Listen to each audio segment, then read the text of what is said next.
All right, we should be live. It's birdie time. Let me see, Okay. Volume is down, so I won't blast any of my own stream back at you. Doc's here with an early super chat testing out the leaderboard. 50 XP is the limit. Interesting.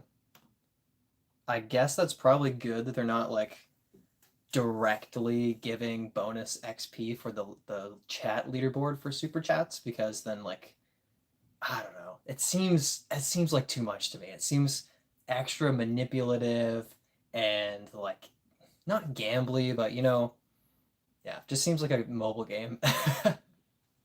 Oh, you got some points, but if you spend money, you get way more points.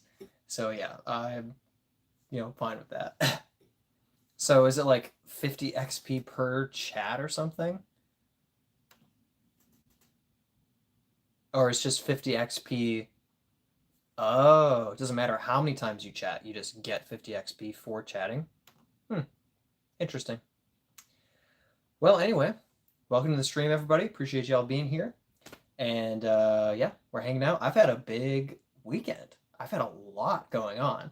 But I want to hear what you guys have been up to. So have you guys been playing disc golf? Have you been in tournaments? Have you been out on the course? Have you been rained out and you're just sitting at home waiting, hoping that the sun comes out so you can play again? Are you playing in the thunderstorms and dodging lightning bolts? I'm curious. For me, like I said, big weekend. You probably saw my birdie of the day from yesterday, which was my birdie putt for the win by one to win $350 in an unsanctioned point series. I was very, very happy about that, and still riding high off that. That was pretty fun. Dex is rained / tired out. Did do a Dollar Tree run. There you go. Got to swing through Dollar Tree where most things are $1. It's not everything's $1 anymore. It's just most things.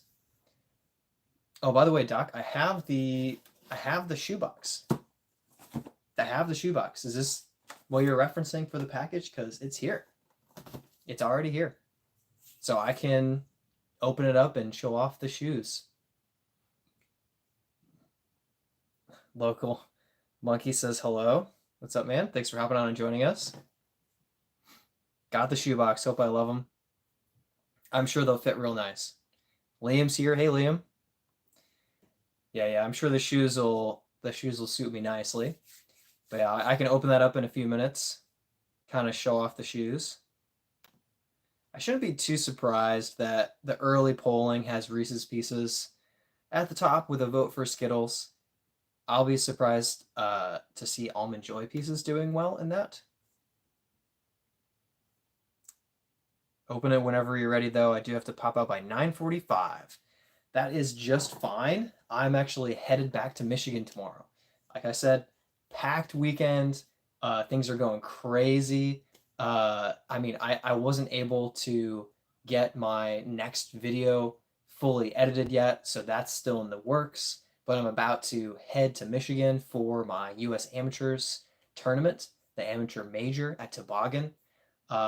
So everything's just going crazy right now. A lot of good things, though. A lot of good things. A lot of great disc golf happening. I'm still happy about yesterday.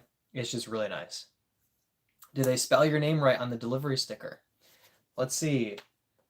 This came to Soup Boy. Soup Boy. They spelled soup right and they spelled boy right. So I assume that, yes, they spelled it correctly. Congrats on the almost ace. Thank you. Yeah, that was kind of crazy too, because I kind of like, I was just a few holes in. I think I started on hole 4 and I parred 4 and 5 and 6. I parred 4, 5, and 6. And I was like, great, slow start. Like, should be doing better than this. And then I birdied 7. And actually, maybe I didn't. Maybe I birdied, no, I think I birdied 7. Either way, I get to 8. And I'm like, you know what? It's across the water. Might as well like have somebody film it. So I handed my phone to a friend on the card and proceeded to hit the cage. It was the only shot that I handed someone my phone and said, hey, can you film me for this shot? And I hit the cage. So that was really, really cool. That was an exciting moment and very close to doubling my paycheck for the day, which would have been really, really, really fantastic. But of course, I'm very much content and happy with how things turned out. Second place says this guy stinks. Oh, I'm sorry, I misread that. Brent says this guy stinks. Sorry, my bad. It's just kind of every once in a while I read something and I don't know what it is with my eyes. I just get it wrong. Anyone on a budget for snacks, water, first aid stuff, allergy stuff, Sharpies, hand towels, etc.? It's Dollar Tree. Hashtag Team Brent. All right, all right. So I'm curious and interested with this leaderboard thing. Doc is like moving down the leaderboard, but he's still at 50 XP. Like first, second, and third are all tied, but there's not a tie for first. Like Doc is getting penalized for being first. That's tragic. That's always sad. You deserve better, Doc. You were here early. You deserve more than that. I'm interested in the leaderboard. It's kind of an odd thing. Nick says hi. Thanks for hopping on and joining us. Appreciate you being here. So I know what Brent was up to this weekend because I was pretty much there for the entire weekend for him with 2 rounds yesterday and a doubles round today. And then other than him probably taking a nap, that's pretty much the whole weekend. Brad, also, if there is a receipt, would love to play Guess the Price of these discs. So don't look at the receipt at first, please and thank you. I will refrain from looking at the receipt. And we can play Guess the Price of the discs. Brent says naps. Didn't get any. That's sad. Fear said just called the police. You don't have to. I guess if you want to chat. I'm sure that they enjoy some conversation every now and again. You should invite some of them to get coffee and donuts. Doc says, Brent, hope you win a shoe and grow to love it. Fear says, good luck. Thank you. I'm competing in a tournament Saturday. I'll take that good luck and run with it. Yeah, we'll see. Brent has good... He likes those odds. Brent does well in the giveaways, especially if he wants the disc. That would really help. He'd probably end up with it. Brent says, donated to a giveaway. Yeah, I'm going to show that off in a little while. Brent, you donated the red one, and I'm keeping the pink one, right? Pretty sure that's the case. Yes, okay. Yes. Hoping to win back all the shoes. I was going to check in with you, Doc. Do you want me to do just... do you just want me to do, like, I don't know how many are in here, 5? Do like a 4-disc giveaway, and every disc is just an individual shoe, so 4 people get one? Or am I doing like a package giveaway, like you win the shoe box? Like, what were you thinking with that? I can't read this, but Albin's here, hanging out. Hi, thanks for hopping on and joining us. Doc got my lucky rabbit. A full rabbit, huh? Not just a rabbit's foot. It's my game, you do you? Okay, I'll figure it out. I like to spread things out so that more people have a chance to win something. I think that is kind of more fun that way. More chances. Appreciate you letting me spread the love of the shoes. Absolutely. I mean, it's a nice little combination of you sending them to me, and then I'm able to disperse them. Like, it's going to be great. I'm happy. The Only says, you look like an Amish guy who turned to the dark side. Fair enough. I grew out the facial hair, but I didn't like the mustache and shaved it and like grew everything else out. 100% Amish. 150% Amish. Like, I started, avoiding my electronics. No, it's 100% true. But of course, with the mustache grown in, it doesn't scream Amish as bad as it used to. But yeah, it turns out without the stash, but without the rabbit. How could you have the rabbit's foot without the rabbit? Oh, it's pretty easy. Yeah. I've hunted rabbits. I'll let you know. It's not hard. Brent says, can you believe I just Can you believe I threw just so Brad could win yesterday? Wink, wink. I believe it. Devin says hi. Doc says, you're my new best friend. That's funny. MZVR says hi. Doc says, Brent always helping the Make-A-Wish Ed Sheeran. That's just sad right there. Lime Lemon is here. Points for being a good sport. Sure thing. Trying to roll with it. I don't get offended too easily for the most part. Oh, shoot. I need to put my phone on Do Not Disturb or you guys are going to just hear like notifications coming through. I'm going to not close the stream at the same time.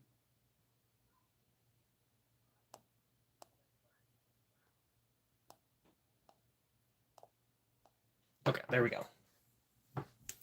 All right, my bad. I forget to turn my phone off or on Do Not Disturb so that you guys don't hear the notifications come through.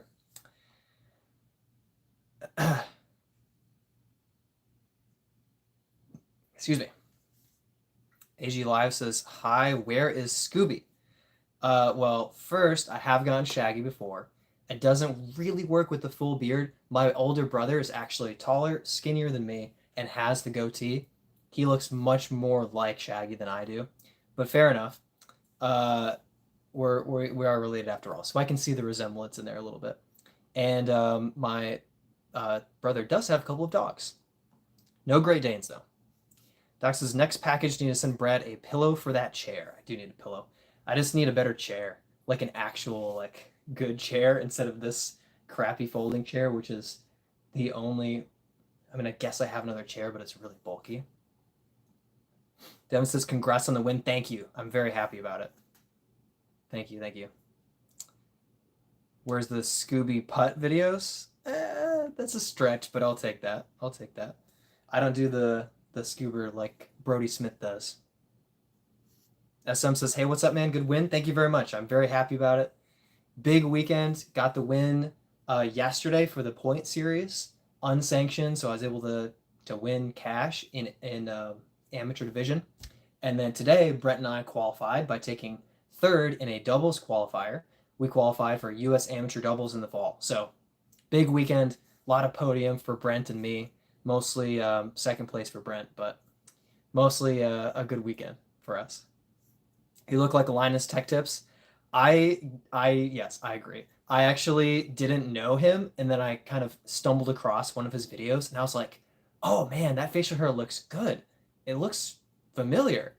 And then I realized it was Linus Tech Tips, and I understood all of a sudden that's why a lot of people say that. So it totally makes sense. Suha says, hi, Grandpa. The age doesn't work very well with that, but hi. Natalie says hi. AG Live says, what's up? Just hanging out. Had a fun weekend. AG says, what's behind you? So these are disc golf discs. So I always grab that one. I'm going to mix things up. This one's a glow in the dark, actually. So all of these disc golf discs fly a little bit differently.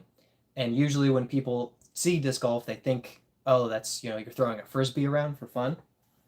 So the disc golf disc is pretty different than the frisbee. They fly differently. Discs are designed to fly further and faster.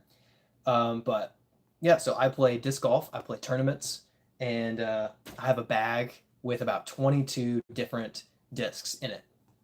Putters, mid-ranges, drivers, and I use it when I'm out on the course to compete. Good question. Thousands for disc golfers, $10 for a chair. Man, a man after my own heart. Okay, I read that poorly. 1,000 for disc golf discs. Yeah. I would rather spend on discs than a chair. Doc says, Kale, did you see the last Secret Shopper? Last episode felt rushed, kind of lazy. The second Buddha says, you look like John Travolta. I've never gotten John Travolta before, but thank you. Hopefully John Travolta 40 years ago, not John Travolta now. Michael Dose does Life the Gamer channel. It's all over. I'm not sure exactly what that means. Norris Chuck, thanks Erwin. Thanks for hopping on and joining for a minute. Coming through every week like clockwork. Fred, next poll, glow versus UV color changing. Interesting. Uh, it's going well. It's going well. So big weekend. Won a point series finale yesterday for $350. Huge blessing. Just really, really cool. And then today, Brent and I qualified for US doubles in the fall. So it's just a great little weekend. I took first, Brent took second yesterday, and today Brent and I took third. So just podium all around. How often do you practice your short game? I would say the way that I practice tends to be on the course. So I'll play a really like short pitch and putt course weekly, pretty much. I like to just get an easy round in, maybe 2 shots off every tee, then a few ace runs, just to get the sense of throwing that short upshot style throw. So putters and mids basically only. If you're talking putting, I don't practice enough. I've actually been pretty bad in circle two in the last couple of weeks. So this week I'm going to practice putting every day. I'm aiming for 500 putts a day, Monday, Tuesday, Wednesday, and Thursday, so that I can compete Friday through Sunday at Toboggan and hopefully not putt poorly. Levi says, "Can you do a video call?" I mean, I'm live, so I guess that's pretty close to a video call. If you're talking like if you wanted like a coaching session or something like that, the best way to kind of work something like that in is to send me a DM. So Instagram, Facebook, somewhere where you can send a message to me, and we could potentially, not making any promises, work something out if you're talking like coaching. If you're not, then no.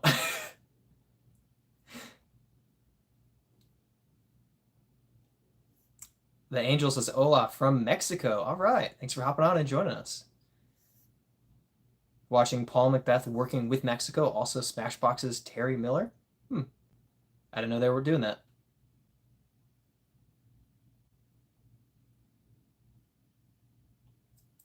Erwin says, "Congrats. That's awesome. Thank you. Thank you. I was very happy. It's been a great weekend. I'm traveling to Michigan tomorrow for the upcoming tournament. So it's just like busy, busy, busy, but it's all like good stuff. So I'm pretty happy with it. Pretty thrilled." AG Live says, "Your brother?" Yep, I have an older brother. He taught me how to play disc golf, and we played US amateur doubles last year together. And although obviously not every single good doubles team competed, we ended up taking fifth place uh, in the country for the tournament. It's just a one time tournament. We're lucky it was nearby, but we enjoyed the sport. We play together quite a bit. Any purchases planned for the 350? You could get like 35 dragons. And Brent says he's already there. Tournament money, probably. That's the correct answer. Yes, tournament money is correct, especially because the payout was PayPal. So it goes back to PayPal. PayPal goes right back into tournaments. It's actually pretty useful. I'm planning on signing up for a qualifier, a Monday qualifier in Iowa at the end of June. My brother and I are planning to make a trip, and if either of us qualify, we'll play in the Des Moines Challenge, which would be like wild. So I'll have that PayPal cash set aside there for that first qualifier, and in case of actually making it into the Des Moines Challenge, it's going to be nice to just have the money there. And if not, Airbnb, foods, like it's going to be a week of travel. So Kojak says, "Thanks for the answer." Absolutely, the good question, great question. Oh yeah, because you can't accept cash. Yeah, so no, I can't accept. It was unsanctioned. So this was we had a point series, so we had 5 sanctioned tournaments on different weekends, and then depending on how you placed, how many people you beat, bonus points for winning, you get placed in the point series. And this time, the top 12 made it into the point series finale. The finale unsanctioned, so you can accept the cash. So I'm getting, I got the 350 sent to me. So as opposed to amateurs not being able to accept cash in sanctioned events, as an unsanctioned event, I'm able to take that cash. So AG Live says, "Never heard of the sport." Yep, disc golf is not the world's most known sport for sure, but it's fun to watch. In my opinion, I understand the love of golf. I get it, but I don't really enjoy watching a golf ball like fly through the air. I'm kind of like, just whatever. Oh, it landed. Look at that.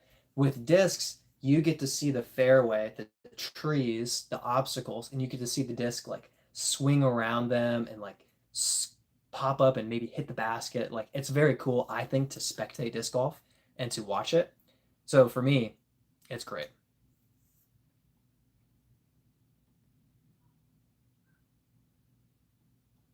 Yeah, yeah. Stop the spam.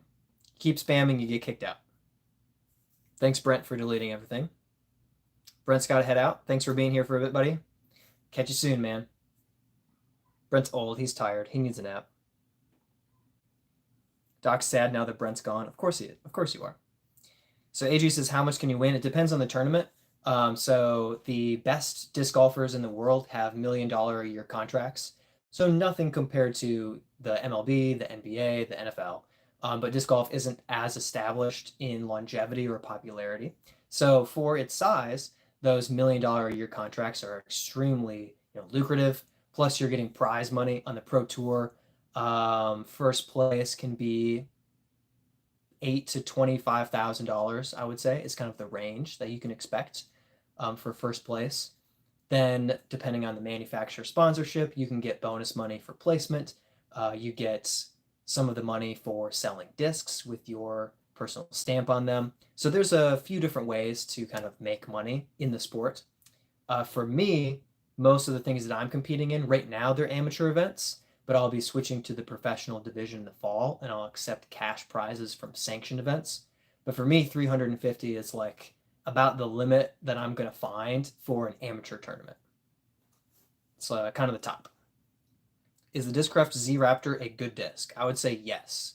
I have an ESP Raptor and a Z Flex Captain's Raptor.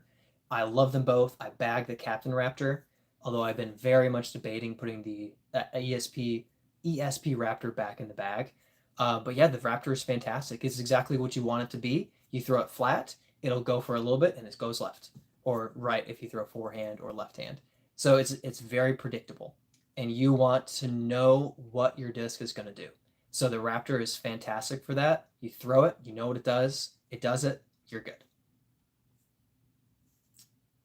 There are some big pro tournaments up to 35K. Okay, 35K. Good shout. Top 3 favorite movies. Ooh, tough one. Okay, so my sneaky favorite movie is a movie called Changing Lanes with Samuel Jackson and I always forget his name. Doesn't matter. The other guy. Silly. His name just always falls out of my mind when I'm trying to think of him. Really stupid.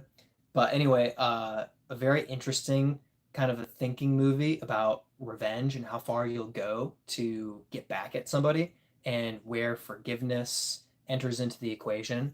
That's kind of like my serious answer for one of my favorite movies. But actually enjoying watching movies, Lord of the Rings and Get Smart with Steve Carell. Great question. Is there a sports fan of any sport who don't wish they were a pro?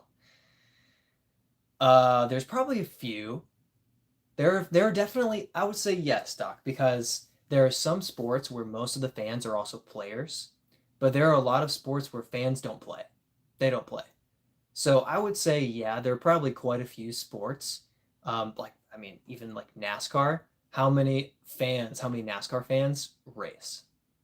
Like 5%? It's probably pretty low. But for disc golf, how many disc golf fans play? Like 80, 90%, maybe more. So yeah, I would say depends on the sport. I would say some sports you really don't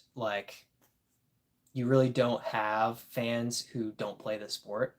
Some you do. And I think a lot of those people would be like, I don't really want to be like a pro in this sport. I just respect the game, love my team or whatever. Doc says his 3 favorite: Top Secret, Support Your Local Sheriff, and Naked Gun. I've heard that's pretty funny. AJ says I want to throw disc about for money. Haha. Yep, it takes years of practice, but can be done. And it's fun. And if you just want to go to your local league and play for $15, have a great time, it's worth it. I mean, it's a good sport. Punger says hi. Now that we have people in chat, Brad was curious how everyone's disc golf went over the weekend. Indeed. Ben Affleck, thank you.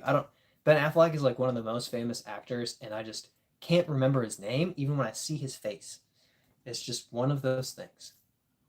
And did I say Ben Affleck or Ben Affleck? Anyway, yeah. How did you guys disc golf go over the weekend? I don't want to like compare it to my weekend, but I'm very happy. Like I had a great disc golf weekend, so I'm just curious. John B says, "Do you throw all brands? Like I only throw Discraft, Innova, and MVP."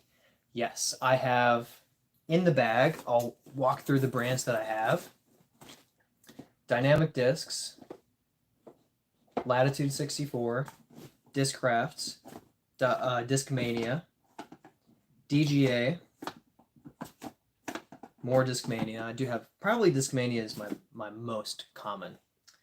Clash, Infinite, Innova, Mint, and Streamline. So that is the brand / manufacturers that I throw. Obviously, a couple of them are like overlapping because they produce each other's discs or whatever. But yes, I throw what flies well. So if I throw a disc and I'm like, I know it, I like it, I want it, goes in the bag. Otherwise, I'm not trying to scrape together a bag just made of Discraft because I'd probably throw a disc that would fly pretty well, but it just wouldn't be the Echo. It just wouldn't be the Enigma for me. AG Live says, I have a question. Have you ever met a celebrity? Sort of. It depends on what you mean by celebrity. I met a local celebrity in Michigan. Matt, what's his name? He ran the WKAR Quizbusters. So he was on broadcast TV every week. I don't know if you would necessarily really say celebrity, but sort of quasi celebrity. But I actually competed on the Quizbusters show for my high school. I was the captain of our quiz team. So that was very fun. I think we played 6 times and won 3 out of 6 or something like that. I don't remember, but we had a good time. In disc golf, I have met plenty of disc golf celebrities, but they wouldn't be like worldwide celebrities so much as within the sport. They're famous. Outside of the sport, nobody knows them. So it's kind of like, yeah, depending on what you mean by celebrity, yes or no. Just kind of depends. I'm trying to think if I've met any other celebrities. I met the band Hawk Nelson. They're probably the most actually famous people that are outside of just a niche because they are a Christian band, but they've played in stadiums with thousands, if not 100,000 people. Good question. Josh says, I don't know why it took me so long to truly see how profound this Bible verse is. Matthew 5:6, blessed are those who hunger and thirst for righteousness, for they shall be satisfied. Yeah, it's definitely, the Beatitudes are, here's a really fun, interesting study. Look at the Beatitudes throughout the 3 synoptic gospels and see how they portray the Beatitudes slightly differently, especially from Luke to Matthew, and their different kind of phrasing that kind of highlight different things. But yeah, blessed are those who hunger and thirst for righteousness, for they shall be satisfied. Someone who hungers and thirsts for selfish arrogance, popularity, worldly success will never be satisfied. It all falls short. Fan says, you look like somebody who frisbees. You don't say. I play a lot of disc golf. Played a lot of disc golf. Saucy says, look at this bum, y'all. I mean, what else can you do? There's something else to look at. Brad met in their dreams that they were a pro player winning millions. So I think you're right in a sense that if they're just saying like, I wish I had the status, I think there are a lot of people who would say that. I would say there are a lot of people who want to be a pro and they actually want the life to an extent. Like they want to compete, they want to win or lose tournaments, they want to be that good and get filmed and all of that stuff, like competing. But some people don't want that. Like they respect it, but they don't actually like want to be a pro in the sport. So I think it's kind of a blend. But I think you're right if you're looking at the kind of sense of they want that status. They wish that they were like George Clooney. Not that they actually want to act in movies, but they want to have that status. They want to be at that level. Like, I understand and I do agree that, yes, that's true. Soon to have a shoe in his bag, so Yakun. Yakun might be added. Hey, Dujit, live from the course, trying out my new cap wrap. Okay, shout out to the cap wrap. Already brought the Raptor up in chat tonight. Hope it works out for you. Crazy overstable, but great for approach. Great for approach, great for a skip shot. Huge utility disc. Great for a forced Anheuser flex shot. So yeah, very, very useful. Good wind disc. Yeah, yeah. Satchel says, where are you from? So I'm in the Charlotte area right now, Charlotte, North Carolina. And so I compete in a lot of disc golf tournaments and film my disc golf rounds here in Charlotte, NC, in the United States, in case that's relevant. Papa Rabbit says, amen. I hope you're not offended. We were talking about rabbits, rabbits' foots, being lucky and chopping them off of rabbits. So, Papa Rabbit, I hope that doesn't hurt your feelings. Doc says, Brett, on the celeb question, have you met any disc golfers trying to film themselves for social media like yourself? Yeah. Oh, what is his name? Shoot, I feel stupid. I met this guy. I think his Instagram name is G Star. I can't remember his name.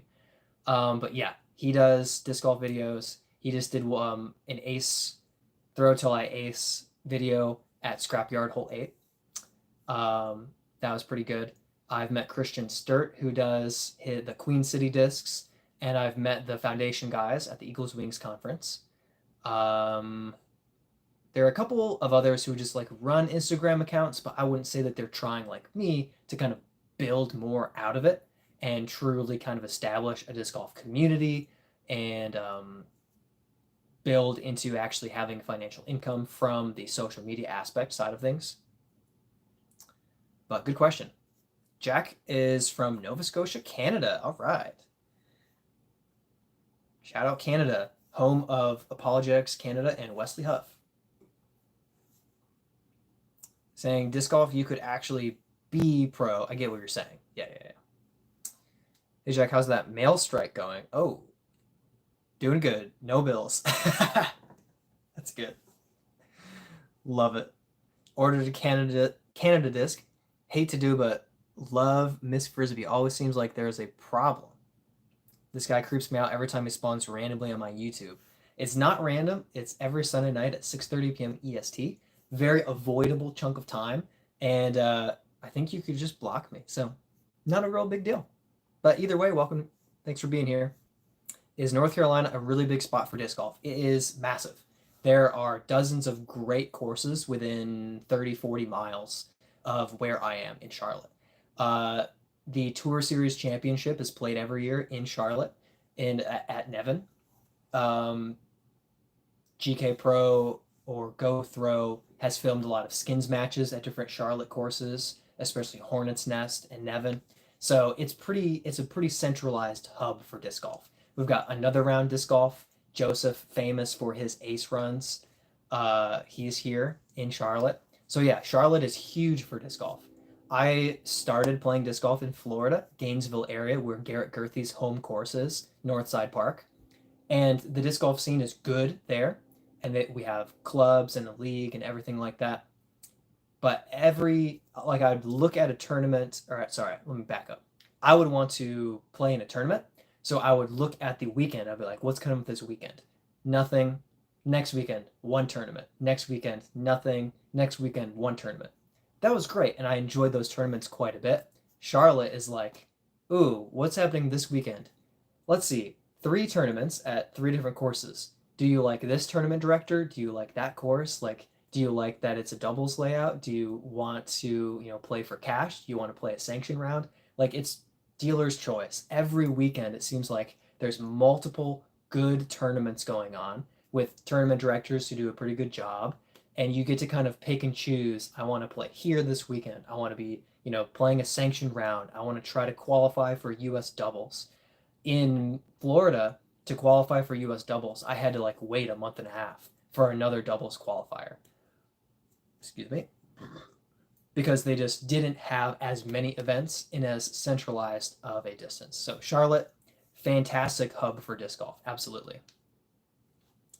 Bogey Bros versus Brent and Brad. I mean, we do have the we do have the like birdie time bros doubles name. That was Brent's idea, not mine. Unless Brent can find a better partner. No, it's the birdie time bros. It's us. Luke's here. Hey Brad in chat. Luke had a fantastic round, 945 rated round yesterday while I was playing in my point series finale. We were messaging each other and found out we were both in third place, like at the same time, 3 shots back from the lead. So that was pretty fun. But yeah, congrats, Luke, on that scorching round, playing well above your rating. That was awesome. Doc says, Brent, which family member, friend, etc. would you love to take a trilogy challenge tournament? Are you talking trilogy as in like the 3 discs, like mid-range putter, mid driver putter?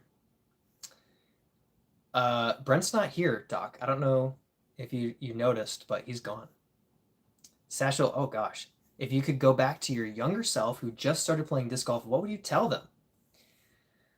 I would say it's worth doing this. Like, keep going. It's worth doing it. Because I had moments where I wasn't sure. Some people in my life were mocking me for enjoying the sport and pursuing YouTube.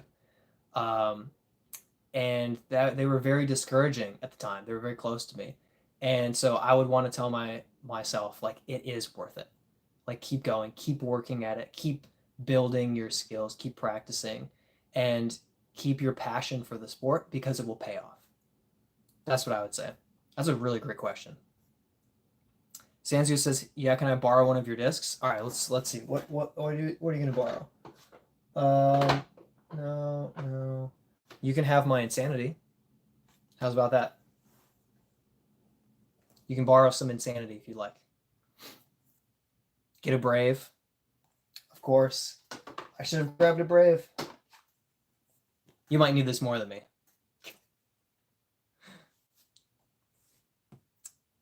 Luke says, how did you do? If you talk about the weekend, I ended up winning yesterday, as you know, and then today ended up taking 3rd place and qualifying for US DGC Dubs. Very good weekend of disc golf. Very happy. Trilogy Challenge, best to take noobs to. Yeah, because they get discs. They don't have to necessarily have their own discs to bring. Yeah, they can be good. Don't think he can handle one. Maybe an Echo. Nah, he needs a Groove. I still have a lost and found Groove in my car. I need to throw that. Jonathan says, hey brother, how does cash prize tournament work when you said play for money? Does each player like do a buy-in or something? Where does the money come from? Great question. So if you're going to play for money, especially in the professional division, yes, you'll take the prize. Sorry, the prize pool is pulled from the tournament entry fees. So it'll be something like 25 or 35 to play a 1-round C tier in MPO. If 10 MPO players all put in $35, then the prize pool is going to be something in the realm of like $250. So first place might get 100, maybe second gets 75, third gets 50, and fourth gets, whatever's left. I didn't do the math because I wasn't paying attention. So that's essentially how it works. Also, what helps is amateur divisions. So when professionals play in a tournament that amateurs also play in, you're able to take the entry fee from everyone and put cash aside for the professional divisions and then purchase players pack for the amateur divisions. Usually people have an in with the manufacturer, so they can give you a players pack that's worth your value, like a $25 disc and a mini and a towel, but it might cost the tournament director $5 or $2 a disc because they have that partnership. So that's one way that tournament directors are able to make money, is off of the amateur side of things and some on the pros, but then a lot of that money gets circulated back into the professional pool for prize payouts.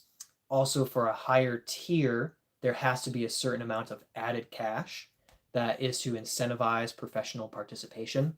So I think for B tier, you have to have like $500 of added cash that's going to be set aside for the professionals to compete for. Excuse me. I don't know why I'm burping so much tonight. So yeah, great question. That's basically how it works. But to wrap up all of that, what I did, I played an unsanctioned tournament, and it was a point series finale. Basically, we played in events leading up to the finale that were sanctioned rounds, and then some of the money was kind of set aside from all of those tournaments to be held in for the finale. In the finale, there was $350 for first place for MA1. Then there was like 300 for MA2, 300 some for MA3 first place. So every division had a massive prize for first place and good money for second, third, maybe even fourth, because it was accumulated over the point series and from the entry into that point series finale. But it was unsanctioned, so all of these amateurs are able to win that cash without losing their amateur status. Great question, long answer. Dude just says, I've been trying to tweak my run-up form to kind of be like Isaac Robinson, and now I can actually throw a flex backhand. All right. I should also do that. That's awesome, dude. Just need a shoe to throw a roller with. There you go. Sanzu says, I'm from a third world country. I usually use old DVDs to throw when I was a child. Those work for a few minutes and then they shatter. I have done that in my school hallway.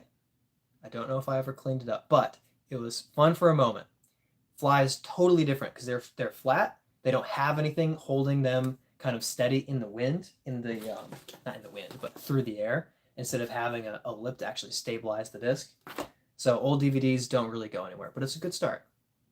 Hopefully in a few years, we'll throw out some putters and you can throw those. I feel like that was a terrible thing to say. Doc says, hey, we have a female pro start out with potlets. Is that true? Yeah, why does Doc have a crown now? Apparently there's a chat leaderboard, and I don't understand it fully. But Doc has 125 XP from the chat leaderboard, and then a bunch of you have 75. So I don't know exactly what brings about that XP, but apparently it's participation, and Doc is participating the most, I guess. The crown is based on donations and how much you yap in chat, says Luke. There you go. Luke's onto something. It's like YouTube knows me, says Doc. Backyard Boy says, do you remember me? Every time. I always remember you guys. Never forget. When's your next video coming out? Justin says, yo, hey, Justin #1 is here. Jonathan says, thanks. Yeah, I hope that helped. I kind of went off a couple of tangents there, but I hope it helped. Oh, Ellie Mittling said in interviews that she started throwing pot lids. I didn't know those, Ellie Mittling. That's hilarious. I guess after a few months of throwing pot lids, she came down to Alachua, Florida, and played in a junior event. And Chris Clark designed the courses for the guys and for the girls. And he said that Ellie Mittling ruined his course designs for the ladies, and he had to totally change everything because she was so easily throwing forever. I think she aced she cleaned out the junior divisions, took all the money. Luke says, Brad, what are you hoping for at the Amateur World Champ this year? What place? So I'll split up. There's US Amateurs this weekend, then Amateur Worlds in a few months. So for US Amateurs this weekend, I'm aiming for top 25. We're pulling the top amateurs in the country to the event, so I don't expect to hang in the top 5. This isn't just me going to a big tournament in town. So I think top 25 would be me playing 990 rated golf over the weekend at Toboggan, which is just going to be intimidating. It's going to be quite an event. So I'm going top 25, and I believe there are 178 participants in the field. So top 25 would be fantastic. I would be very happy with that. Amateur Worlds, I'm not sure. I haven't really set my expectations, but one of my buddies last year, who I feel like I'm almost as good now as he was last year, he took 8th, I think. So I would love to aim for top 10 for US Ams, or for Amateur Worlds. How do I have 0 LOL? Dude, I don't know how it works. I don't know if it takes 10 minutes to update. I don't know. Gotta be 18. That's so rude. All right, I have a shoebox. So Doc sent this to me. He sent it to Soup Boy. I don't know why he thought about soup for some reason when he thought of me. That's really strange, but I figured that I would go ahead and open this up on chat. So this is from Doc and also from Discount Disc Golf. So apparently Doc wants me to guess what it cost. So I'm gonna go ahead and slice this thing open. If I can hold the knife right without hurting myself here.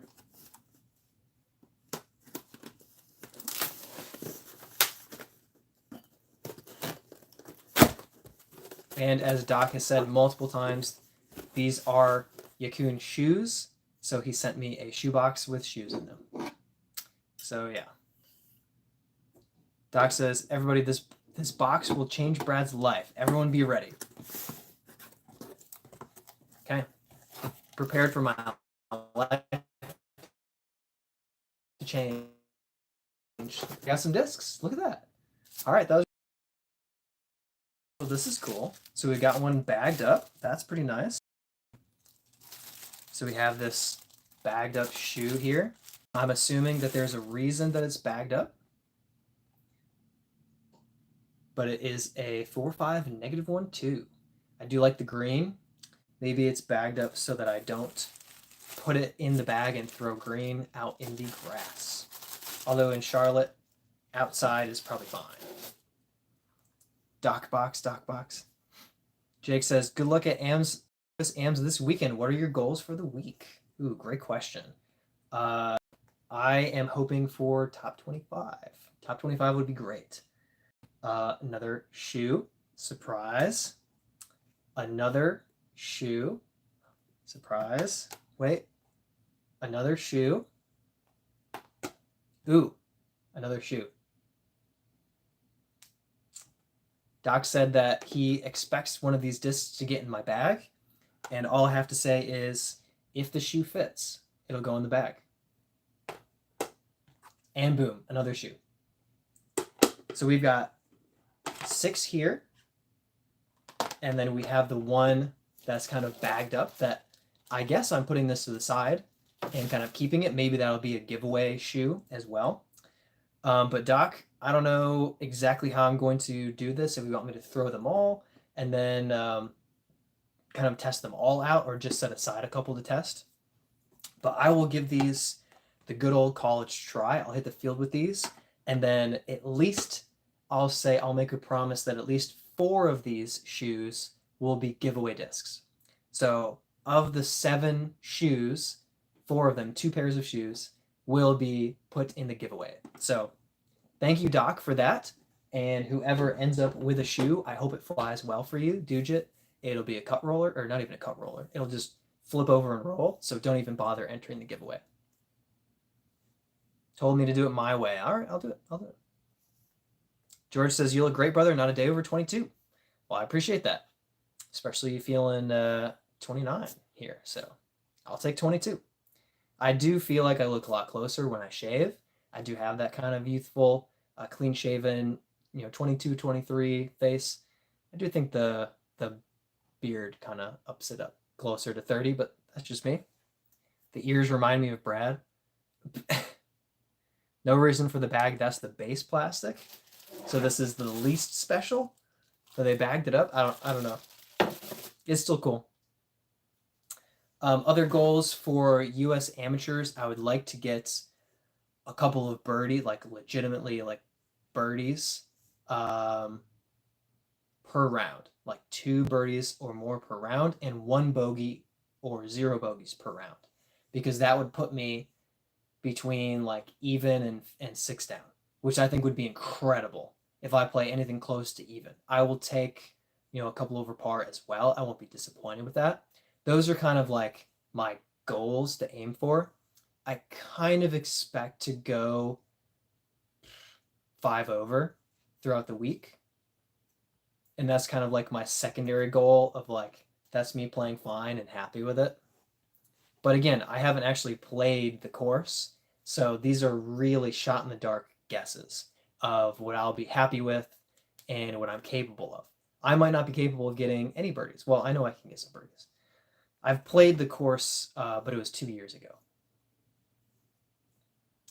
Oh, box of 7. Want to guess price, including shipping? Oh, he said that for chat. Anybody want to guess the price, including shipping, of the 7 shoes? 3.5 pairs of shoes. Benji says hi. Thanks for hopping on. Dude, and I just impaled my DX AVR on a tree. Oh, poor thing. Cannot handle that. DX AVRs do not manage trees well. Edward says, hello, how are you? Doing good? Having a good week? Had a good tournament yesterday, a good doubles qualifier today, and I'm looking ahead to traveling for another tournament this weekend. So it's been great. Don't even know how. The poor DX AVR, it's gone. Hope you get it. Yeah, that poor thing. Doc says, Benji loved your movies as a kid. Yeah. That's nice. That's nice. Box of 7 shoes, 6 premium, 1 base, $44 dropped. Okay, there you go. Well, I'm pretty impressed. Yeah. Less than $10 a disc, including the shipping cost. That's crazy. Dude, this is not, just hit it, barely through it. Yeah. The poor DX AVR. It'll never fly the same. Never again. All right, let me check in on the poll real quick here. I'm slightly surprised, but I'm not shocked that Reese's Pieces are in the lead at 40% here with 60 votes. So legitimately full-on poll. M&M's at 20%, Skittles at 25%. That's not a surprise. Almond Joy Pieces at a solid 15%. That's more than I expected. Truly getting some votes there. That's pretty cool. Great for giveaway on the course. Yeah. Anything you can buy a stack of without breaking the bank is great for a giveaway. Excuse me. Speaking of giveaways, I wanted to show off a couple of discs that I grabbed for the future. First, I want to start with these rivers. This is an Opto Ice Splash River. This I got for myself with merchandise credit, and I am keeping because it is way too awesome. So this I am keeping for myself. Absolutely mine. Sorry, everybody. This is mine. However, Brent donated this to the giveaway. So this red Opto Ice Splash River, the giveaway yet, although once I anticipate it being soon after that. But I love the way that this thing looks. It's going to be a really, really cool giveaway disc. Then I also found this MD1, which has a really cool like sea serpent stamp on it that I thought was perfect. I saw this and I was like, ooh, that's a great giveaway disc. So I grabbed that. And then also to celebrate my Birdietime gaming channel beginning to take off, I got this Wraith. This is a Star Wraith, and it just has this cool stamp of this guy with a sword. I thought it had a very video game vibe to it, so I thought that this was going to be a perfect disc to kind of celebrate fully jumping into Birdietime gaming. Speaking of Birdietime gaming, shout out to myself. Nothing special, just I'm planning to stream on Wednesday. When I'm in Michigan, I'm planning to stream for a couple of hours playing Tainted Grail, The Fall of Avalon. I have not given up on my Oblivion playthrough. Never fear, Todd, that I've given up on my Oblivion playthrough. But I'm going to be really busy on Tuesday, so I'm not going to try to do the normal stream. And I just wanted to keep rolling with the Tainted Grail, Fall of Avalon, so I'm going to put that up on Wednesday. So hop on and join for that. I don't know what time yet, but it's going to be in the evening.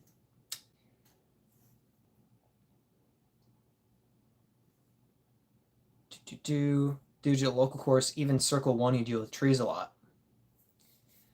Yeah, depending on the course, they can really pack the trees into C1. Dude just says they had some of those at a tournament I went to. Didn't feel good in the hand. If you're talking about the river, I understand that it has that really kind of like rounded top to it feel. Doesn't feel necessarily the greatest with my thumb, but I'm definitely going to throw it and see how it flies for me. I do like a river. Anyone else getting lagging? Oh, shoot. Bad time for lag is when I'm trying to show some giveaway discs. Rhythm says, super cool disc. I've never seen so many. Such a cool hobby passion. Yeah. I play it in a lot of disc golf tournaments, and throughout a couple of years playing in the amateur division, I have accumulated quite a collection. A lot of these were just kind of players pack discs, and stuff up here is going to fly very different from stuff here, etc. All the flight paths are very different. But yeah, definitely a hobby that I'm fully diving that I fully diven into. Yes. So I'm all in. Yeah, sorry about the lagging chat. Nothing I can do about that, unfortunately. I don't have a delag button.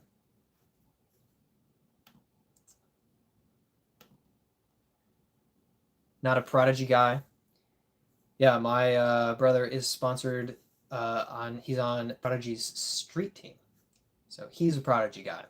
So I get to see a lot of Prodigy thrown really well. Also, I have an X4 that I love, but I don't bag it all the time. Great disc. Anyone chat ever throw a D2? Ugh, got a D2 Air. Very flippy. Very, very flippy. And it's just because of the plastic. Crazy flippy. Rhythm says that's genuinely awesome. I don't know much about discs, but I love to support other people's interests. Well, that's really awesome. Thank you. Really encouraging to just hop on and be friendly like that. A lot of people are the opposite. But yeah, it's fun. I think it's a very approachable sport. You can play with very little upfront cost, just buying a starter pack of 3 discs, or even just borrowing a couple of discs. If you have a local course at your local park, you can just play for free. Most courses are free, and it's a great sport for playing with family. No one's competing necessarily against someone else. They're just trying to get the best score that they can get and improve over time. It's really nice. Ever thrown Lat 64 Blizzard plastic? No. Have not. Judas says, yeah, the river feels weird in the hand. Doc says, that sounded rude. Sorry, not a Prodigy guy just because the names never really got me. No disrespect. I mean, fair enough. It depends. A lot of people were anti-Prodigy. I understood some mild dislike, but people take things way too seriously. People think Innova's terrible. I'm like, whatever. Like, the Shrike is a great disc. The Destroyer is a great disc. You can't just say, Innova's terrible. It's silly. Ridiculous. But if you have your preferences, you have your preferences. No problem.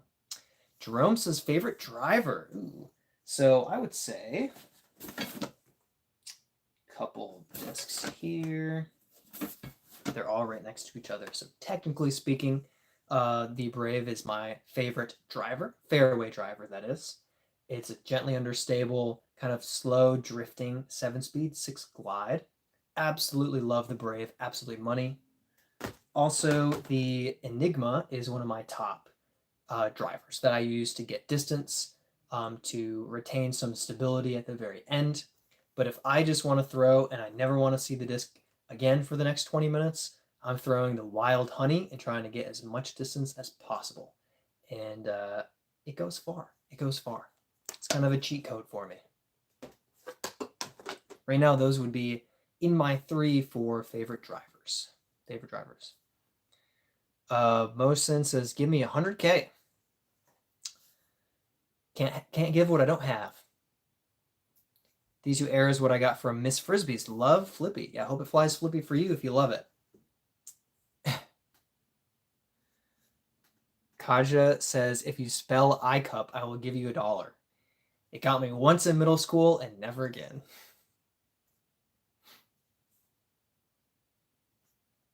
Not Blizzard, I meant Frost. Oh man, I'm getting sleepy already. No, I have not thrown Latitude 64 Frost discs. I didn't know that Blizzard was the Innova blend, so I figured it was just the Blizzard equivalent. Thinking of buying some Luna discs. What do you think and which? Ooh, I haven't thrown Lunas much. Who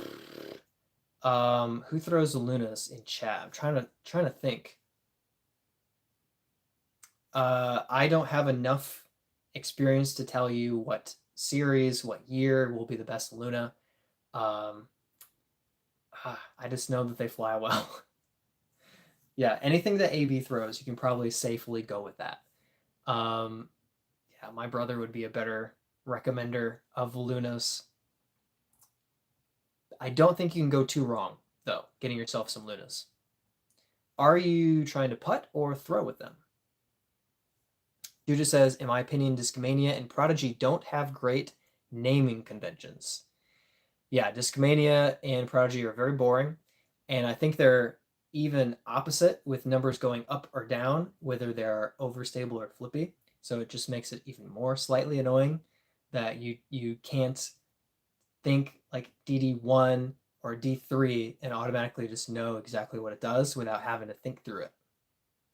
I think therefore more scientific thinkers. I'm more a fan of names and art, especially when I started. Yeah, it's fun to have especially themed names or food names or Greek mythology, whatever. There's some fun disc names for sure. Jerome says, awesome, thanks for sharing. Absolutely. What driver do you prefer? Doc says, Benjamin, if you can afford it, try them all. Okay. Jerome says, Doc, mine is the Octane. Okay, I missed that one. Octane, fantastic disc. Nope, that's a Relativity. Or is it an Octane? This, I think, is my Relativity. Yeah. Relativity, where's my Octane, guys? Oh, it's 2 discs over. Octane was in the bag for a long time before I started bagging multiple Enigmas. So when I had a stable Enigma and a flippy Enigma, I took the Octane out of the bag. Because the Octane was kind of in between. So when I had one flippy, one stable, I didn't need to kind of make the Octane work for which shot I wanted. But Octane, fantastic disc. Really, really liked it for a long time. Ben says, no worries, I'll still check them out. Good. Thought Benjamin meant like hard or soft, not runs. Infinity has 13 different plastic types for Luna. Okay. 145 gram Luna. Oh my. Careful, if they have a see-through Luna, Doc's going to buy 15 of them. Go bankrupt.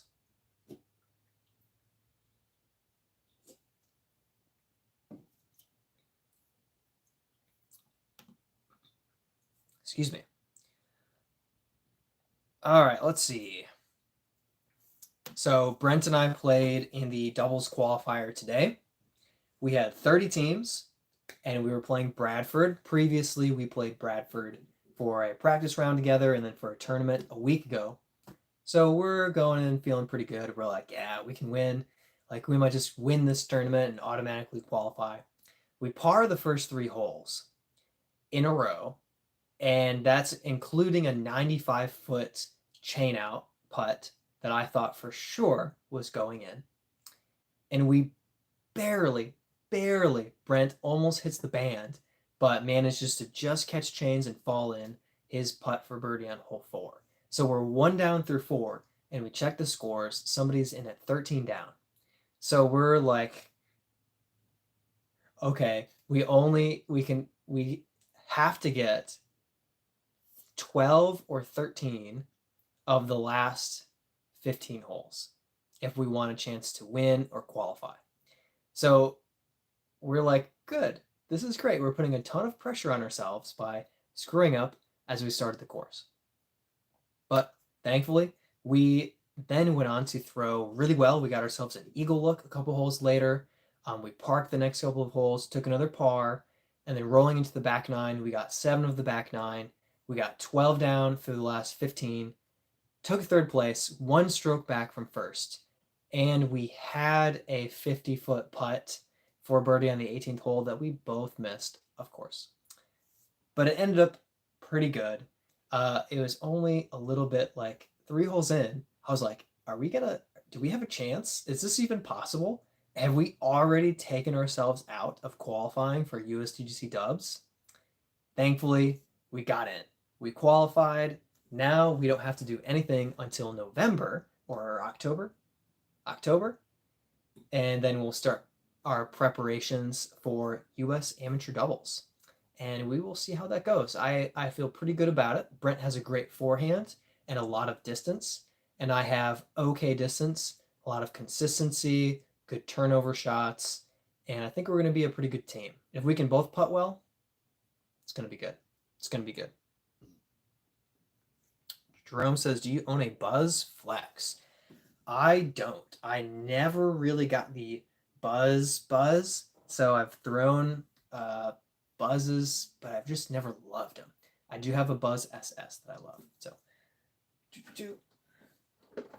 Buzz SS, one of my favorite mid-ranges for a long time. Multiple aces with it, including in a match play event. I got $80 for the ace. That's pretty nice. So fantastic disc, gentle drift to it, just money for me, really, really nice. But as far as the standard Buzz or Buzz OS or the different plastics, it just hasn't really been my disc. I just prefer to go Echo, and then if I want something to fade, I go for the Taco and just have that overstable flight to it. I get the Buzz. I know why everyone loves it, and I know why it's popular for sure. I just don't have that personal experience, and I don't have like a Buzz collection or anything like that. But I get it. Buzzes are great. The super color is sick, and I'm not really a stamp dude. Not really a stamp, huh? Trying to save money, not buy the 145 gram Luna.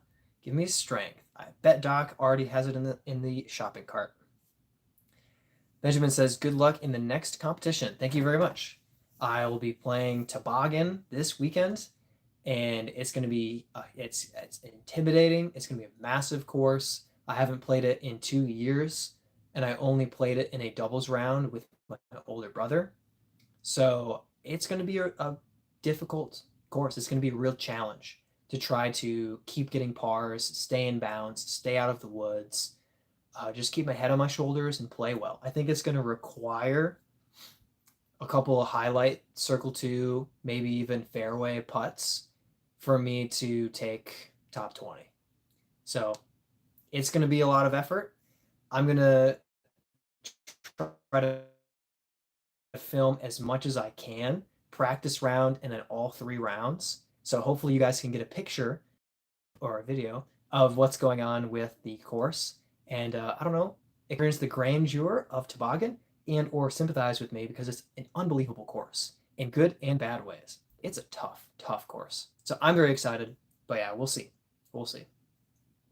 Not a Buzz man, but I do love the Buzz Saw. Great money grab idea. True. Didn't buy. Got a bid in for a hand-painted Camelot chess set. So need to be good. Okay. There you go. Hand-painted. Jammin says hi. Thanks for hopping on and joining us. Appreciate you being here. Brad, how many fans till you try a birdie disc stamp Warden? Ooh. So the only hesitation I have with I don't know. The problem is with Wardens, like base plastic versus premium plastic. I would hate to have a stamped disc in base plastic. I don't know. Anyway, I would love to do a Brave. Timelines are tough for me. So we'll see where the summer takes us. I've been really kind of like working with someone for shirts, and that seems to have gone cold. I don't have any guarantees with that. So I'm kind of like, do I change plans from what I had and make other things happen for merch and or like stamped discs, etc., logos, stuff like that. So I'm a little bit in between right now. I'm hoping in July to have like a sit down, work on logos, merchandise, etc., and get things available. So I can't give a real timeline. Maybe by my birthday. Maybe by my birthday, I'll have a birdie stamped Brave. That'd be really cool. That'd be a happy 30th to me. Julius says disc and chains. There you go. Appreciate you hopping on and being here. Dynamic Discs has people that work with you. Doesn't have to be a warden. Yeah. I'm interested. I need to look into things and learn. I'm admittedly fairly ignorant about it, but I do have some friends who have made custom stamped discs. So I would love to kind of like pick their brains, the Fox Flyers, and see what they say. Jerome says such a great chat session. Thank you, everyone. Absolutely, man. Every week, every Sunday night, 6:30 p.m. EST. Feel free to come back, hop on, and join for however long you're available. Hi Bye says, hello, hope stream is going well. It is. And that's really cool. And I expected you to say bye by now, so I'm glad you're still here. Thanks for hanging around. I feel like that's a real compliment when hi bye doesn't leave right away. Like a basket, but the top is a soup can. I'm thinking, hear me out. It's a basket, but instead of it being like the basket is a bowl and there's soup in it. So the basket itself is just a bowl of soup. And either there's a bird flying into the chains or sitting on the edge drinking the soup or something like that. It's up here. I don't know if that translates to the real world or not, but I have been ideating about this for a long time, and I have a lot of thoughts, a lot of dreams. We'll see what happens. Practicality is kind of the difficult side of things, and yeah, we'll see what happens. I'm very interested in it.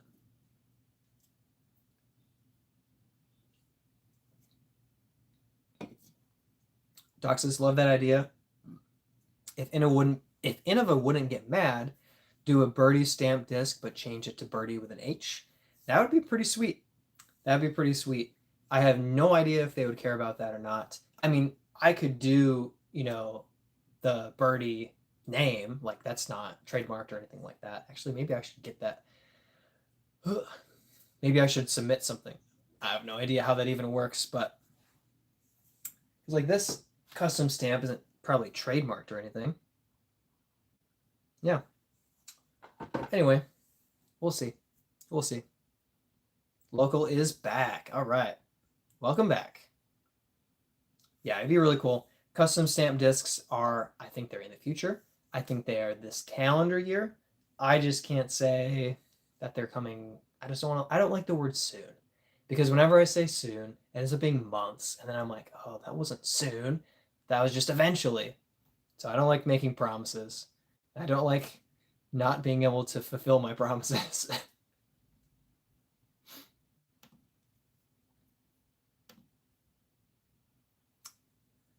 So who has checked out my Birdietime gaming channel? I'm interested because I don't know what I'm doing. I know how to play video games. I'm good at that part. Not like competitively good, but like I can do it. I'm great. I don't know what I'm doing. I'm kind of like starting something new. I'm treating it like I learned from disc golf, but it's a different medium. It's a different audience. So yeah. Any feedback, any thoughts about it? Is the stream quality okay? I know there were some issues. There we go. Doc says just been having lagging issues, probably my side, that bugged me too much. Gaming channel is fun. So that's good. That's very helpful. And honestly, I think some of the lagging is my side.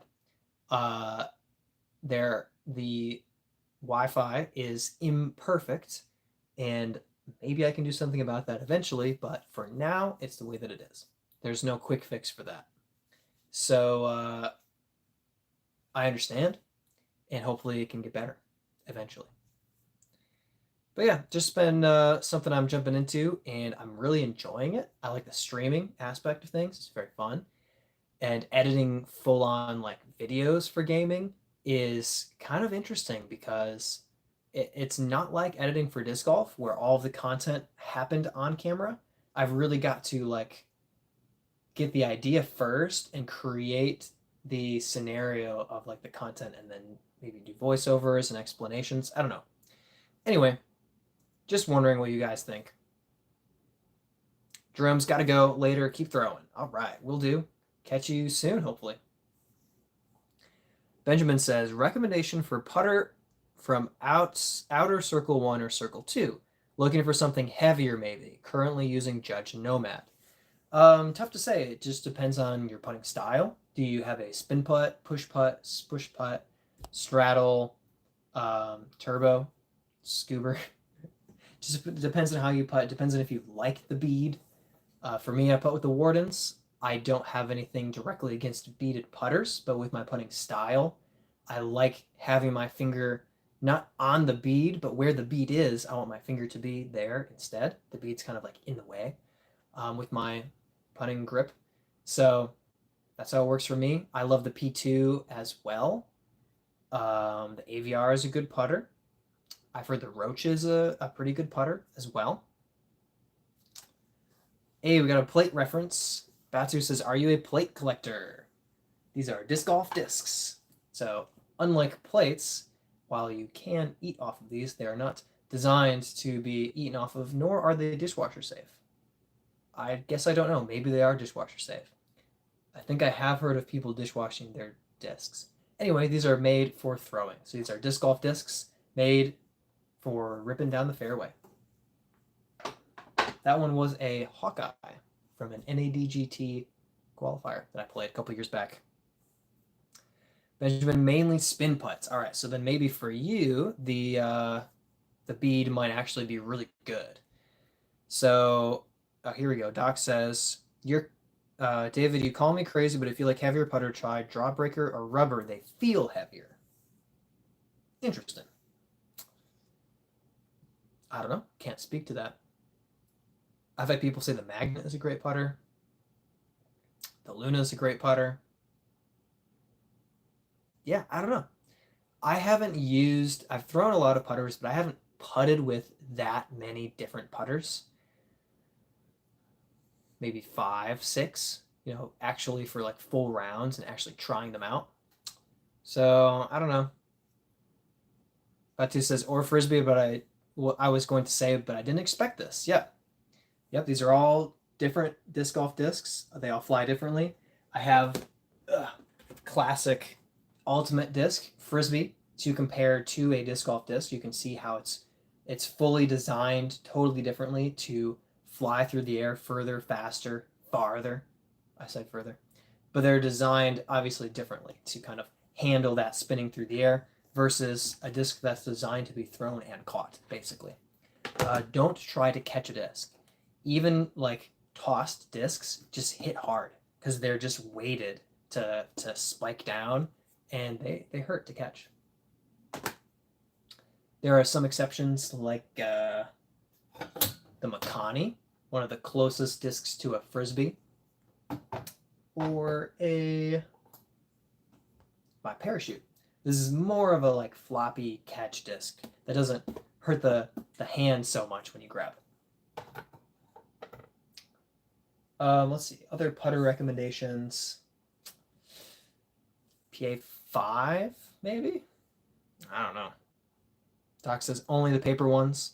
I don't have a single paper plate in my possession. Radishim says, can you give me money? I only have one phone. I really need some. I only have one phone too, so it looks like we're in a stalemate.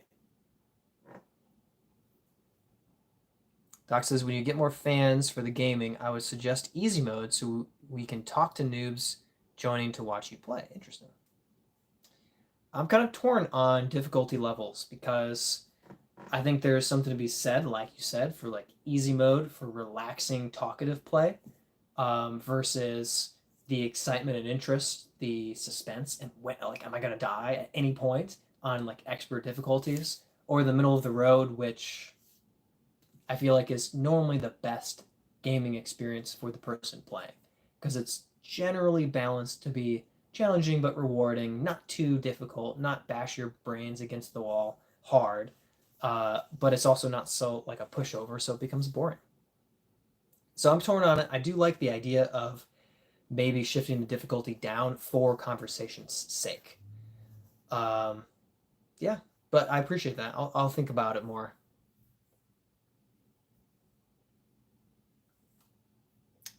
Doc says I probably different or 50 different putters. What are you looking for, Benjamin? All right, there it is. Doc with the clutch putter recommendations. Batu says, got it. You have a nice collection, bro. Thank you. I would say it's a modest, small to medium disc golf collection. Uh, Within 100 feet from here, there's a larger disc golf collection, probably 3, 4, maybe even 5 times bigger than mine. But I am happy with what I have. Doc says, Benjamin, if money is an issue, let me introduce you the Nuno. The Nuno. Brad, don't you do 2 nights of gaming? Maybe 1 chatting, 1 hardcore? Yeah, that one is a good point. It's also torn about that because right now I'm doing the Oblivion playthrough. I don't want to just abandon it. So I wanted to add Tainted Grail Fall of Avalon, 2 separate games.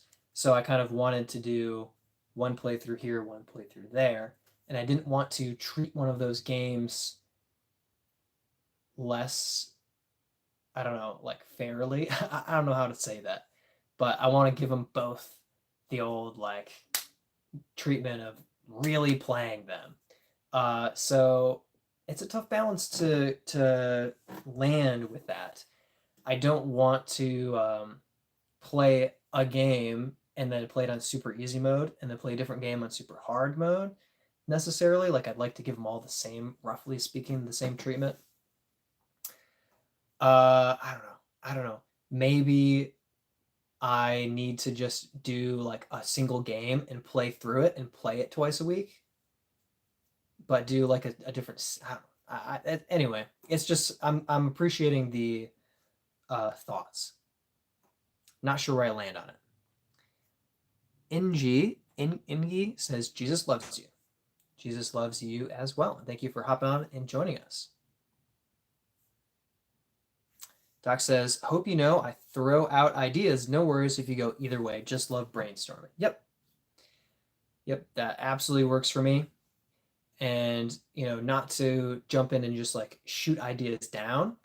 More so, I like to kind of, in the brainstorming session, I like to stretch the idea a little bit. I don't want to throw it away, but I want to be like, how does it like, can we jam it in here? Does it flex with what we're doing? Can we combine it with something else? But it's all just brainstorming. We're not discarding any ideas or throwing them out. Metal says that is a lot of discs. Yeah, yeah. I've accumulated quite a few from playing a lot of amateur tournaments in the last few years, as well as some prizes, merchandise credit that I used to buy discs, straight up just paying for discs. I try not to do that very often. I try to either do that with for a discount or to celebrate something, or I try to win them instead. Little kid says, give me a soccer player for an edit. You're going to hate me. Pele. The legendary soccer player of the 1900s, Pele. I mean, you got to go with Messi, right? You got to go Messi. Doc says, Brad, April Fool's next year. Maybe I'll send you some Divergent discs and you tape friends playing with you when they hit trees. Then give them away when done. Interesting. That's an interesting one. I'll have to give that some thought too. I may or may not have already planned on my April Fool's video for next year. I basically just need a course. Like I need the perfect course. But yeah, I don't want to spoil anything. I've been planning it for actually since before April 1st this year. I was planning next year's April Fool's video. So not a bad idea. I might use it at a different time, but my April Fool's specifically, I'm a little bit set with my idea right now. I think it's good.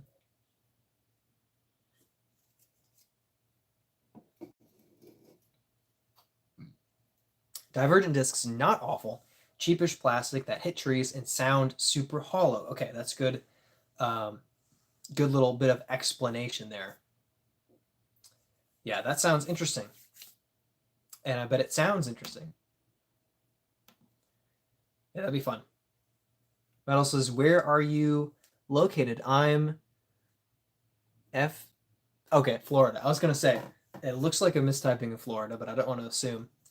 So I lived in Florida I was living in Florida for 3 years until about Christmas last year. So for the last 6 months, I've been in Charlotte, North Carolina. But I was in the Gainesville, Alachua area, so about 45 minutes west of Jacksonville. So I was playing tournaments out there. Garrett Gurthey's home course, Northside Park, was one of my two like home courses. Jonesville was a little bit closer and kind of played there twice as often, but love Northside as well. So that's where I was and was hanging out there. But yeah. Mia says, will you please shout me out? Thanks for hopping on and joining us, Mia. Or is it Maya?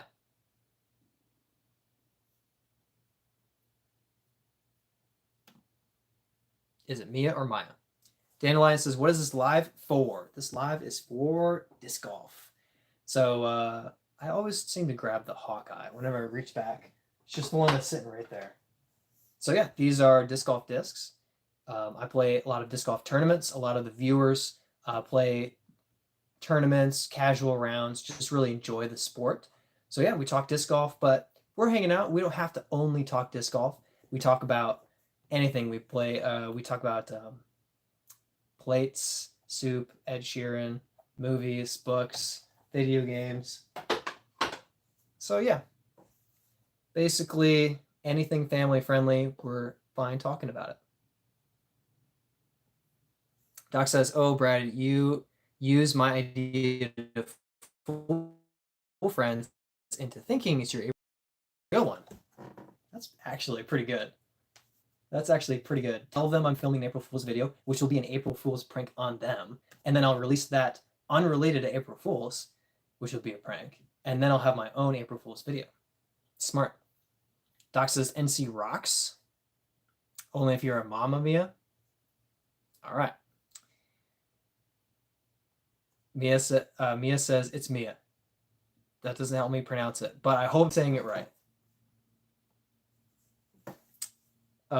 Is this the one for dogs? I mean, a lot of people will take their dogs on the course. Dogs like to chase frisbees. The discs are different shapes than frisbees. So usually this is a traditional ultimate frisbee disc versus a disc. So they're different. Similar, obviously. But usually dogs are playing catch with kind of lighter, softer plastics. Rather, the disc golf discs are designed to be thrown further and faster for competition. But dogs might run down, pick it up, bring it back. So, same difference. Metal says, okay, thanks. Play Sarasota and Port Charlotte. Courses mainly here. Nice, nice. Heck yeah. I've been in Sarasota, but I did not play disc golf when I was down there, sadly. Doc says, I'm on the west side. Steven says, hello, congrats on your win earlier this week. Thank you very much.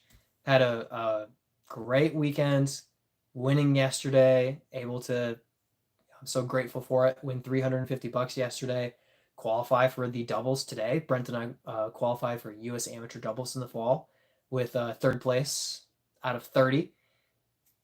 Great weekend. So I really appreciate it.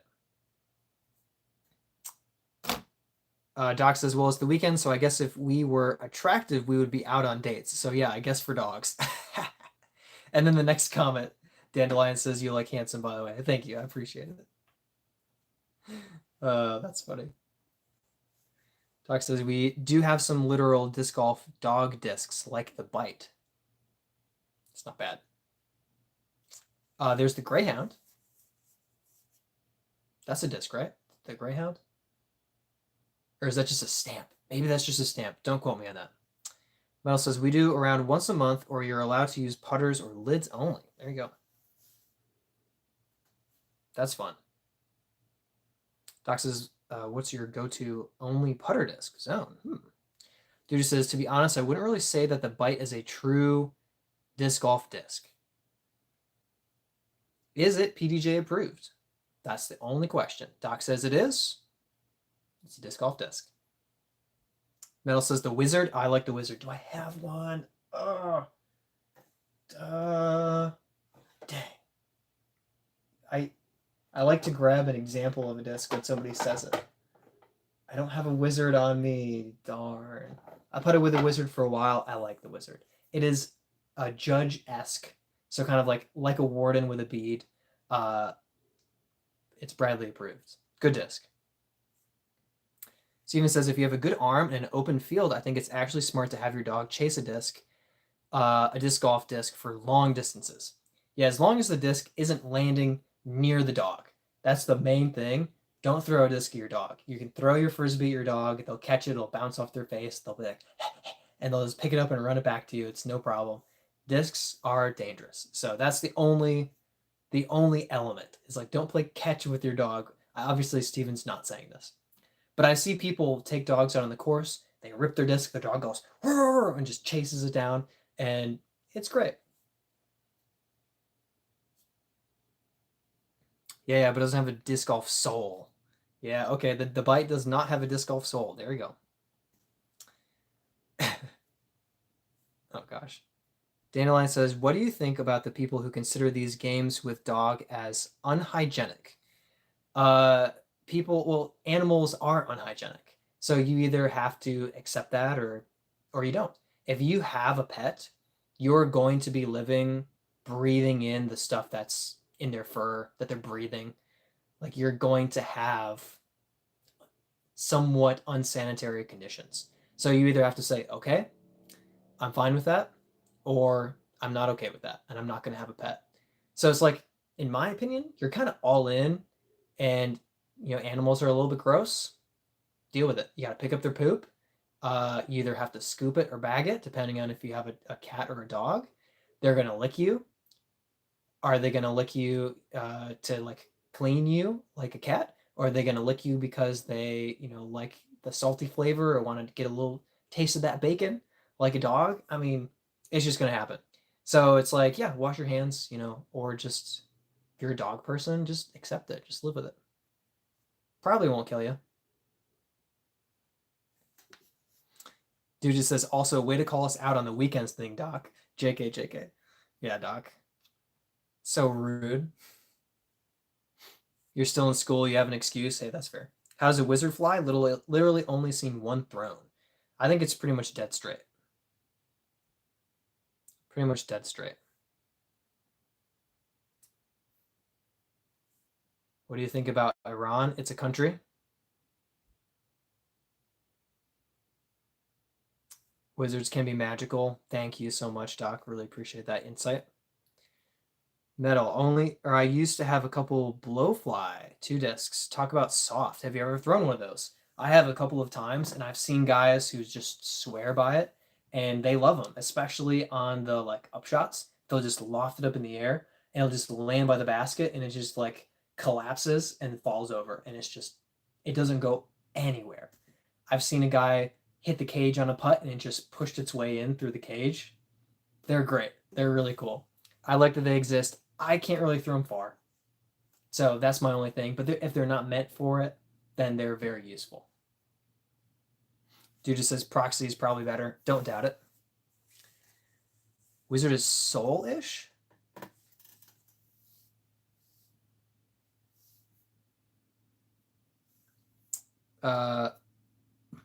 Metal says straight with some fade at the end. I can rip a wizard. Sounds like a Judge Warden-ish. Yep. Doc says, Metal, you should have tried the lightning rubber putter. That thing worked to get in the basket. Interesting.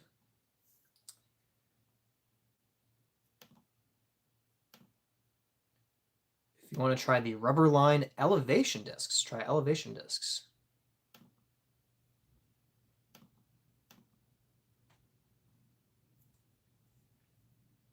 Steven says, fun fact about the country of Iran. It begins with the letter I. Oh my goodness.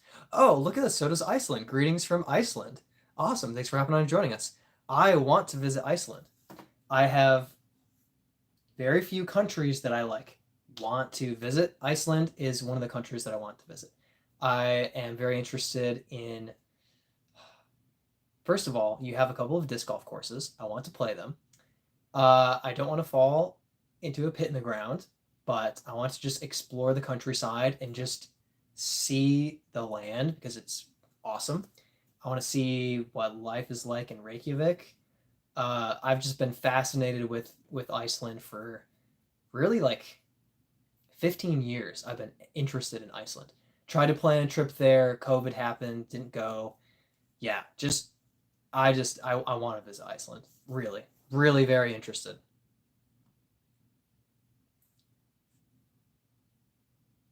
Vibram Soul, I meant, sorry. Interesting. Sanzu says the world is full of beautiful people from all walks of life. Yeah, we definitely have a lot of difference, a lot of uniqueness. Here, Iceland is nice. Yeah, yeah. Come and visit. We'd love to have you. I would love to be there. I hear the best time to visit is like July to September. Like the temperature is very moderate, very temperate, not too windy, question mark. But yes, Iceland, I know there's a couple of like really tourist traps. Fair enough. Why not? Uh, but apparently the Blue Lagoon is like packed and kind of like not gross like the water, but just there's so many people just packed in. I really want to just like hike and go find a waterfall. Like that's kind of like my dream. Just wander off in Iceland and be like, "Oh, I hear a waterfall," and just go find it. That's just sounds so peaceful. Luke says, "Done with putting practice. Sorry, Brad. Back to botting." Hey, you're fine. If Brent hadn't left me, I would have been just fine. But Brent had to leave, of course. I'm glad you're getting that putting practice in, though. Get ready for a downhill throw. It's coming soon. So I don't know how to pronounce your name, but I'll just say Ange. Born in Iceland, grew up in both Iceland and Norway. Now I'm in Iceland now. Hey, nice. Norway has some amazing disc golf courses. I know Iceland doesn't have as many, but I think actually per population it has a lot. Or no, maybe it's the least per population. Anyway, you do have some disc golf courses, but Norway has some incredible disc golf courses. Doc says, Luke, how did practice go? Metal says, what are your guys' favorite turnover driver? For me, right now, I would say the Brave, if it counts as a turnover driver. It really isn't. It's really drift rather than like a turnover shot. But my turnover disc is the Infinite Dynasty, but it's beaten in. It's hit a lot of trees. It's very flippy, so it flies nothing like the out of the box flight. But that's my turnover driver right now. It was the Insanity. I lost it. Now it's the Dynasty. The Blue Lagoon is like the tourist's biggest thing for some reason. I don't even get it. Yeah. I think because if you manage it, you can get a really pretty picture. And so I think it's this like idyllic Instagram online thing where it's like, get a picture in the Blue Lagoon. And I'm like, I get it. But I don't have that interest. I want to explore the whole map, just see what's out there. Fall into a volcano. No, you don't have volcanoes, right? You guys have geysers and just random pits in the ground that you could fall into and die. It's pronounced Ongontier. Ongontier. Ongontier. All right, I'll try. Sanzu says, I want to learn about your Viking history. There you go.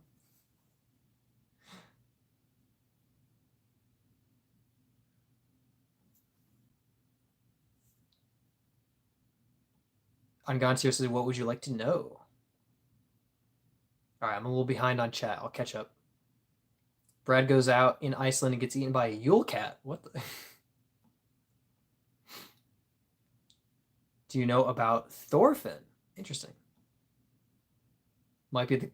Okay. Wow, how do you even spell that? Anyway, sorry. Oh, you do have volcanoes. Okay, yes, Iceland does have volcanoes. which is wild. Sinisippi course in Sterling, Illinois. I have not played. I have played 2 courses in Illinois, I believe. Very small courses. They were fun. It's the land of fire and ice, so we have many glaciers and many volcanoes. Heck yeah. So cool. Just tell them it's a red colored water. Oh, I have a story I completely forgot about. Steven just reminded me. Steven says someone found a disc of mine today that I lost almost 2.5 years ago. A blue Crank SS. Wow. That's amazing. I have like a prompted story that's like the timeline is the exact opposite. On I think Thursday last week, I wanted to prep for the Scrapyard Tour Point Series finale. So I played the layout for the longs, threw across the water on 9, my Echo, my white Echo, hit a tree, fell back in the water, disappeared. I went in that water for 25 minutes, found 6 different discs, none of them were the Echo. I was sad. I went home cold. I went home forlorn. But I got a text this morning from James, who gets discs out of the water, and he has my Echo. I'm picking it up tomorrow. So it's a very quick turnaround. I'm very happy about it. I missed the Echo on 3 different holes at Scrapyard, and I threw those holes twice. So 6 shots. I was like, oh, I missed my Echo. I missed my Echo. I missed my Echo. But I'm getting it back. I'm getting it back. I'm very excited about that. So yeah, that just prompted me. So good reminder.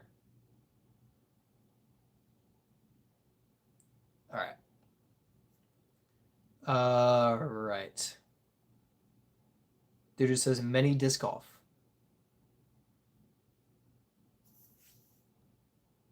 "88 courses.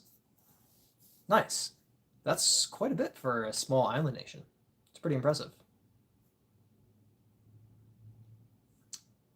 Mr. Mike says, been playing since 83. I'm like the oldest at 66. There you go. I have played, there's a group in Florida, a group of old guys, retired guys that all hang out together and play every week. And I don't know if any of them have been playing since 1983, but they're all like 60 to 85 years old. Curtis is still going at like 88, and they have a great time. They're out there like 2, 3 times a week. I was filming a lot, so I would see them quite a bit. I'd play through them, and they were always so friendly, having a blast out there. It really does impress me how disc golf is a sport for everyone. Yes, you have to physically, be capable of throwing a disc to an extent. Like you don't have to be good, but you have to be able to, get the disc out of your hand to play. Yes, but otherwise, like you can take 1 shot to get to the basket or 35. It doesn't matter if you're having a good time.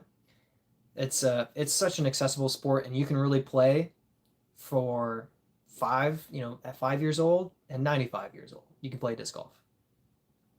88 for a small country, yeah. Steven says they said it was totally under years worth of leaves. I didn't ask why he found it. That's probably good. You don't want to be under a couple of years worth of leaves yourself. But I'm glad that he did find it. Doc says, on Gontier, do you go to Finland and Sweden for disc golf? It's a good question. I don't know how travel works, or inconvenience or what. But if you're in Norway, I assume that it wouldn't be incredibly difficult to go to Finland, Sweden. Dude just says, genuinely makes me frustrated how easily Gannon gets distance. Yeah, just grow your arms out 6 inches longer on each side, maybe 10 inches longer. Why not? And you'll find out how easy it is.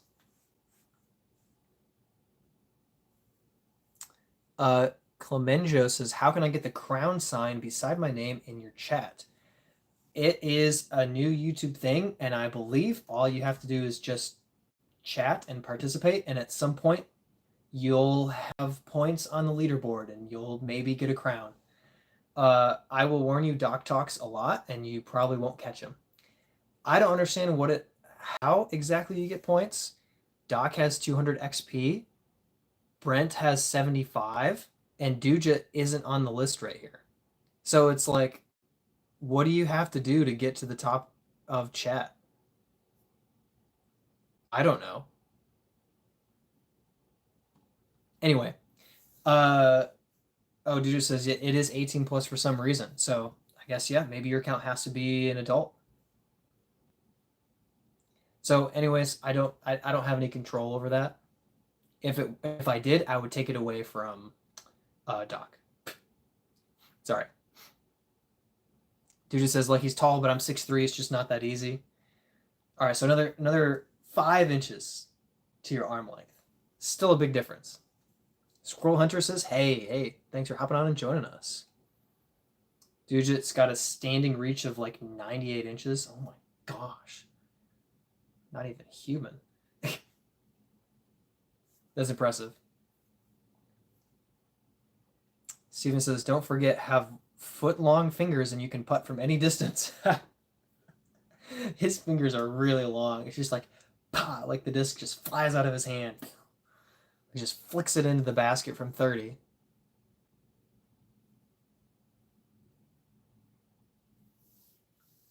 You would totally be second. Yeah, Duju would be second. Soon, man, soon. You climb up the ranks. Clemenjo from the Middle East. Okay, so maybe it is USA. I don't know. Yeah, sorry, I don't have more information on it. It was a new thing to me. I went to like start the live stream and Doc had already left chat and gotten the crown, and I'm like, what? What's happening? This is a new thing. YouTube didn't tell me they were doing this. It's not like YouTube texted me or anything, but they could have given me a heads up. Number one fan and no mod. Oh, poor Doc. Poor Doc. Hey, if Doc wasn't hashtag Team Brent, maybe things would change. Brad knows I need my freedom, says Doc.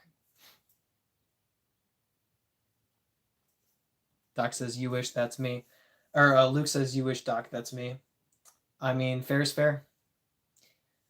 Luke's about to caddy for a practice round for me at Toboggan, so that's a number one. That's a number one move right there. That's a number one move right there. Mr. Mike gave you a thumbs up and heading out. All right, see you later, man. Thanks for hopping on. I'm like CIA, get stuff done with no ties. All right. Sure thing, Doc. Sure thing.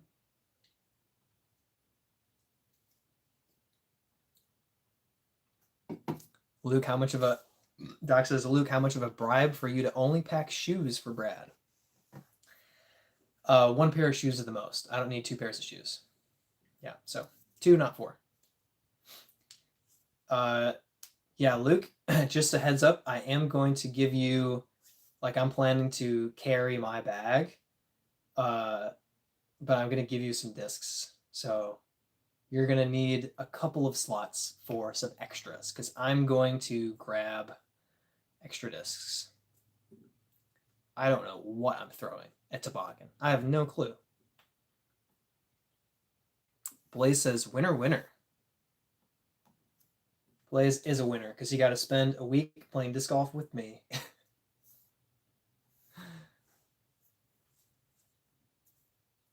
Thanks for hopping on, Blaze. Yeah, I'm pretty happy about the tournament win. Pretty thrilled. And today qualified for US DGC doubles. So it's a good weekend. Truly magical. Yep, truly magical. Dude just says, anyone else feel like U-disc measurements take off like 30 to 50 feet?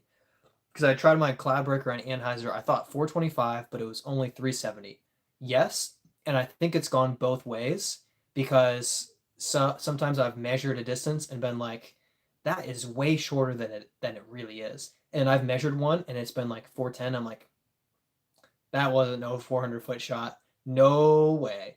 I think it's very inaccurate. I always try to just use a rangefinder for everything. So that's just my preference. It's hard because you can't always hit something and actually like range it. But yeah, I don't think that it's really that accurate. Patriot, thanks for the kind words. Doc says, dude, I think when they started was super over, so they reworked it. Now it's under. Maybe, there you go. Michael Dean says some of the best advice I got from one of my gurus is concentrating on a single chain link. There you go. That sounds like one of my favorite putting tips videos that I've seen. The guy at one point, he's just yammering on and on, says, pick a chain, aim small, miss small, something like that. Yeah. It's really good. It's good advice. And keep practicing. Just keep practicing. I met, not to put anybody, throw them out there, but I met a guy today who's like, yeah, they say just keep practicing, but that doesn't work for me, because if I miss a few, then I get down. I'm like, you just gotta keep practicing. Just never stop practicing. And you'll get to a point where you realize that your standards are so much higher now because you've practiced so much that your previous amazing is your below average now. Like, just keep practicing. It pays off. It just pays off. Patriot, we are disc golfers. What are these women you speak of? Blaze says that you have to put your phone on super accurate or it's off by 20 or so. Dude just says, weird disc golfers talk. We get all the women. Aim small, miss small. Love your positivism. Someone taught me something similar for basketball. Yeah. The more that you're able to zoom in your focus on something, the easier it is to hit very close to it. The bad thing is if you really zoom in on your focus and you miss by a ton, you're like, what did I just do? That has happened. Squirrel Hunter says UDisc is very inaccurate because I thought I went 600 on forehand, but it showed up as 550. That's just a tough problem. I understand that. That's wild. That's wild. Anyone have issues with any of the new rules? What rules? Jiki says, whoa, hey, hopping on and joining. Mr. Go Swimming to help find discs, and somebody else found it for us. Thank goodness. Appreciate Jiki willing to jump right in the water and try to retrieve that echo. Hey, at least we found a couple of discs. And got those returned. Yeah, Jiki was like Mr. Delivery Man, just dropping discs off across town.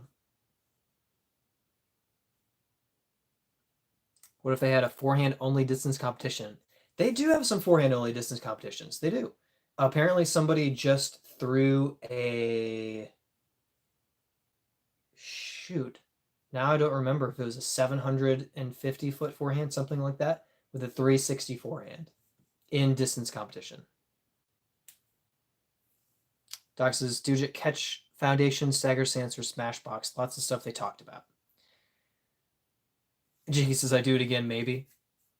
Doc says, Brad, you really didn't look at the new 2025 rules. I looked at the updates back in like November, and basically there were essentially no rule changes that directly impacted me. It was mostly like hot stamping and clarifying some things. So what rule in particular are you talking about? Dove for 2 of them? Yeah, dude. Legendary. Oh, drove for 2 of them to return the discs. Yeah. Also dove underwater trying to find a disc.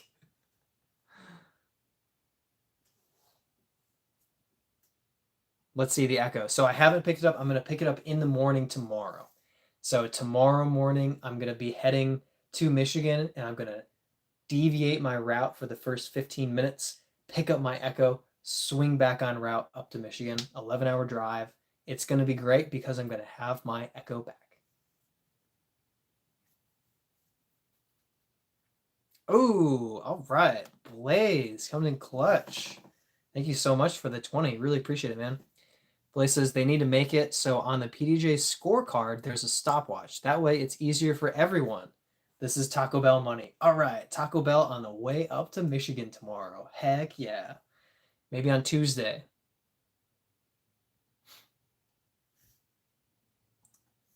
Timer on the PDJ scorecard would be clutch. That's actually really smart.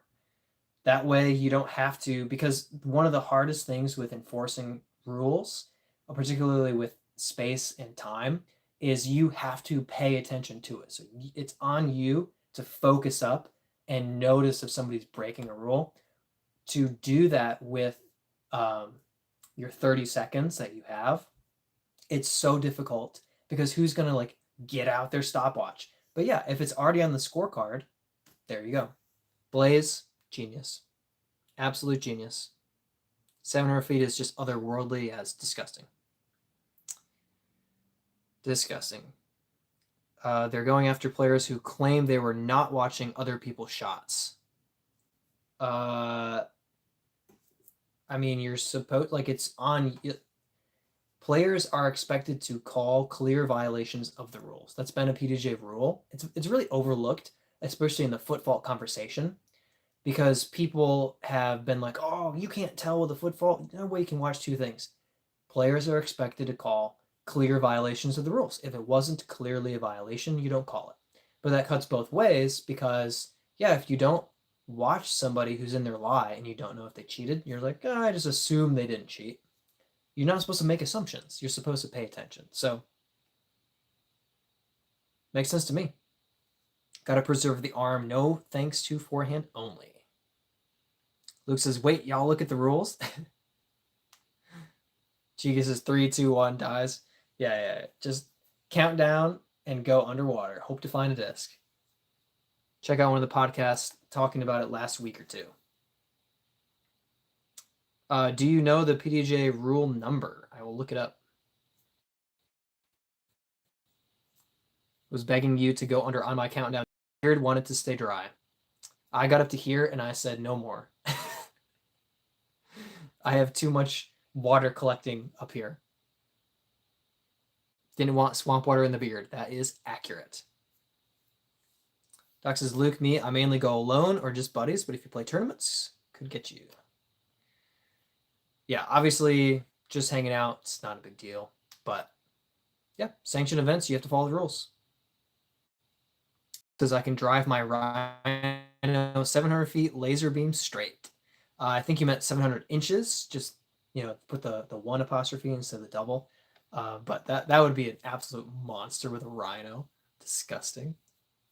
Steven, about to throw one disc in this field. All right, that's tough, holding back to only one. Big 20, yeah. Thanks, Blaze. What a legend. We go waist deep max for a disc. That echo, I went to here. First time. Also, it's North Carolina, not Florida. Florida, I would not. Not happening. Doc says, wow, Blaze, wish I could give you my crown. Is PDGA going to enforce no jump putting from 60 feet soon? No, it's not going to be enforced in 2025, and they haven't even decided if they're going to enforce it in 2026. So they basically said, we're going to think about it, which means when they start talking to amateur disc golfers, they're going to say, whoa. So you guys don't want us to change this rule. And most amateur disc golfers are going to say, no, we don't want you to change this rule because it's fine. It's not a problem. So there is no timeline on the rule getting enforced. The soonest that it could go into effect would be January 2026. Taco Bell money. Oh, yeah. Jiki says, might be the first time I went fully under, probably like 2 feet under the surface of the water for Brad's disc. What a legend. Hey, it was worth it because I got it back. Doesn't matter that somebody else found it. It's worth it because you dove down and I got my disc back. So thank you. What a legend. Steven says, screw it, I'm greedy 3. It's so hard to throw just one disc. You can't do it. You can't just throw one disc. Oh, that's funny. One rule, you get 2 extra time putter throws. There's just so much. 2 extra time putter throws. There's just so much, just hard to explain in chat. Timeout implementation. Players are allowed to call up to 2 60-second timeouts per round to address situations where additional time is needed before throwing. Oh yeah, I heard about that as well. Yeah, so if you have a really crazy tough lie, you get a couple of bonus chunks of time. It makes sense because occasionally you have that lie that is just insane. I had that in a tournament a couple weeks ago where if I didn't have a friend there to help me, like I was in a bush under a log that was movable. So I had to get into the bush, move the log out, which was like a 70-pound log, to get it out of my lie so that I could get my foot into my lie in the bush and then get out. And then I had to line up my shot. So if I hadn't had a friend helping, it would have taken me, 1 minute and 10 seconds to execute my shot just because it wasn't possible to get my foot in the lie. So I think occasionally it makes sense. think the way they're going, players will have to start to stick together and watch each other throw. I mean, generally speaking, you should be watching each other throw. Yeah. That's pretty much normal. Like there's exceptions, like somebody's buried in the woods and you're not going to see their foot, but for the most part, like I feel like I see 80, 90% of other people's throws, including their footing. Like I pay attention. Jiki, thankfully immune to sickness, so I was not barfing. Hey, that scrapyard money kind of yuck. Luke says, I don't jump putt anyways. Yeah, you just never know. It can impact anybody because if you have to maintain balance behind your lie from 64.5 feet, then that eliminates a falling putt.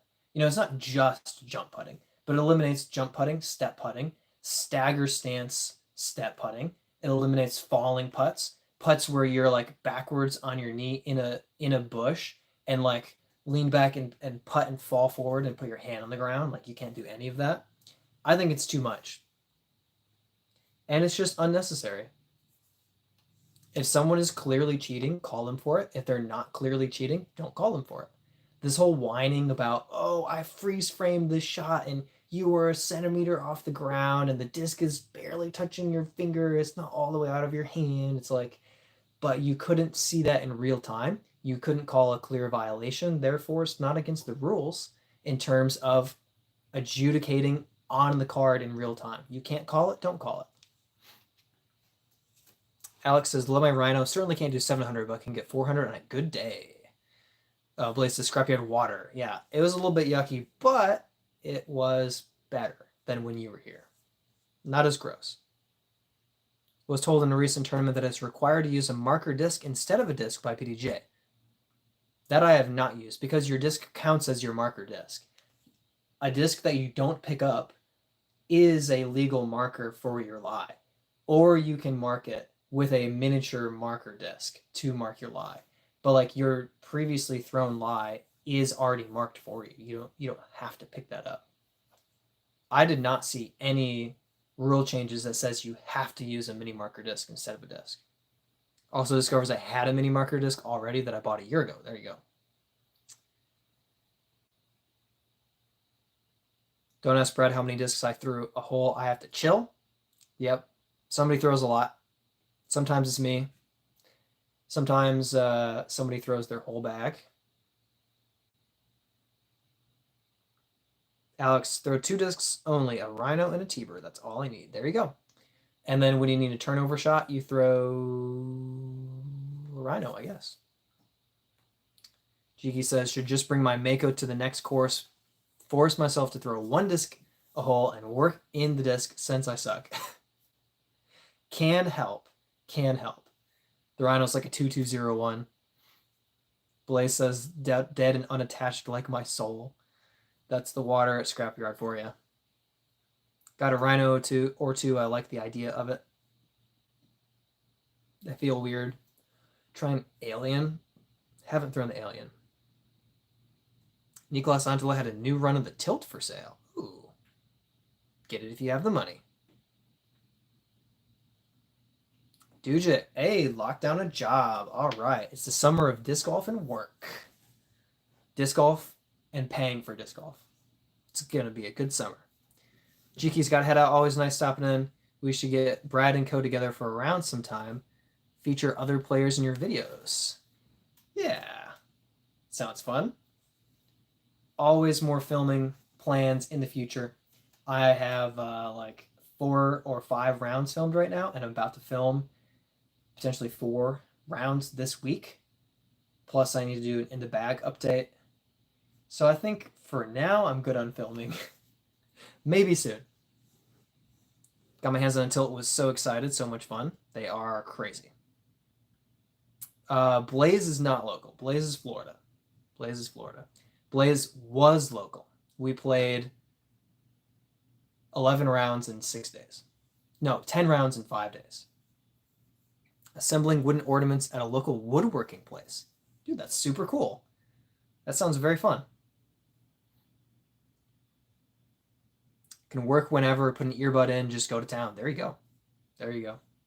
Was looking for shoes and dragons on sale. Oh gosh. Blaze says, "Oh Brad, I highly suggest that Eagle L. It's freaking awesome. Nolan hasn't had one since you grabbed the one out of the one he had in stock and just took it for yourself."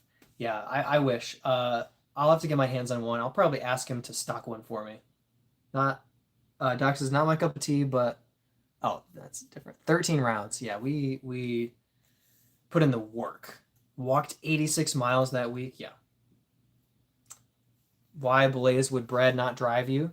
We were both driving off the tee. Time says hello. Skinny says, my son just started. He always fades hard left using an understable disc. Any tips for a kid to throw straight? Yeah. Doc says, how old? Good question.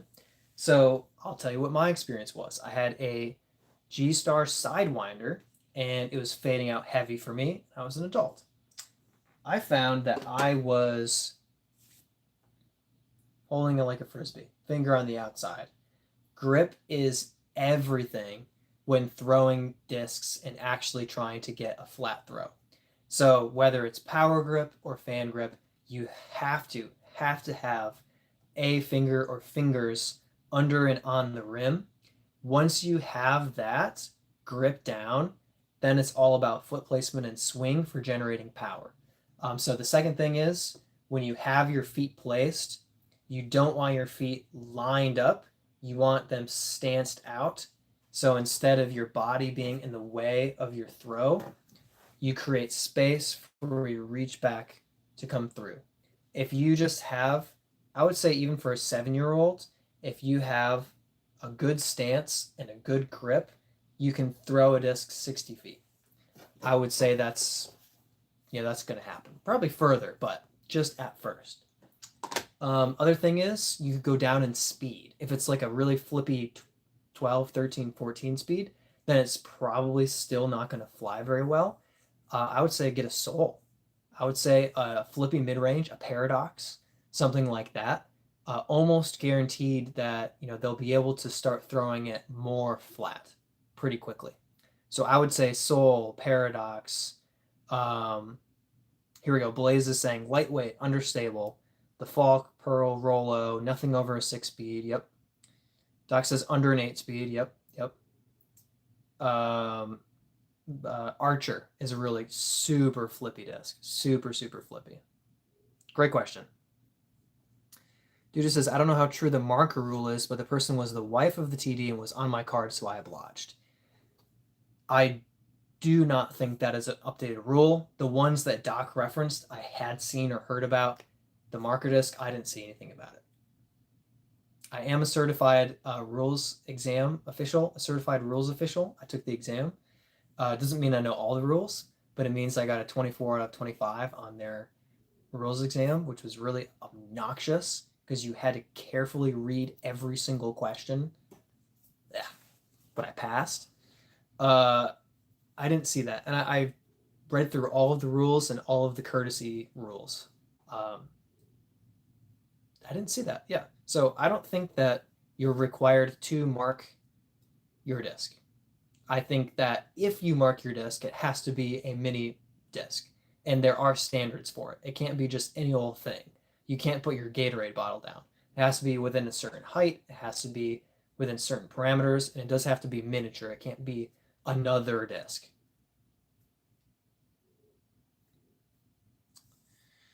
Lots of good advice. Don't go with the Ballista, Enigma, and Crank SS. Got a zero gravity, 120 gram. Wow. Zero gravity by Lat 64. Yes, there we go. Give them MVP Excite. They'll love it. Just for reference, understable to overstable. I have the Excite up here. So I don't recommend it. Don't recommend it. Yes, where... Oh. Rules remind me, I'm sure he does, but Luke knows about dress codes for caddies, right? Luke's just caddying a practice round, so it's no dress code, no problem. Yep. Hashtag Team Brad. Yeah, you're good. No dress code for caddies for practice rounds. Dress code for caddies. Yeah, basically any rule that applies to a disc golfer applies to their caddy.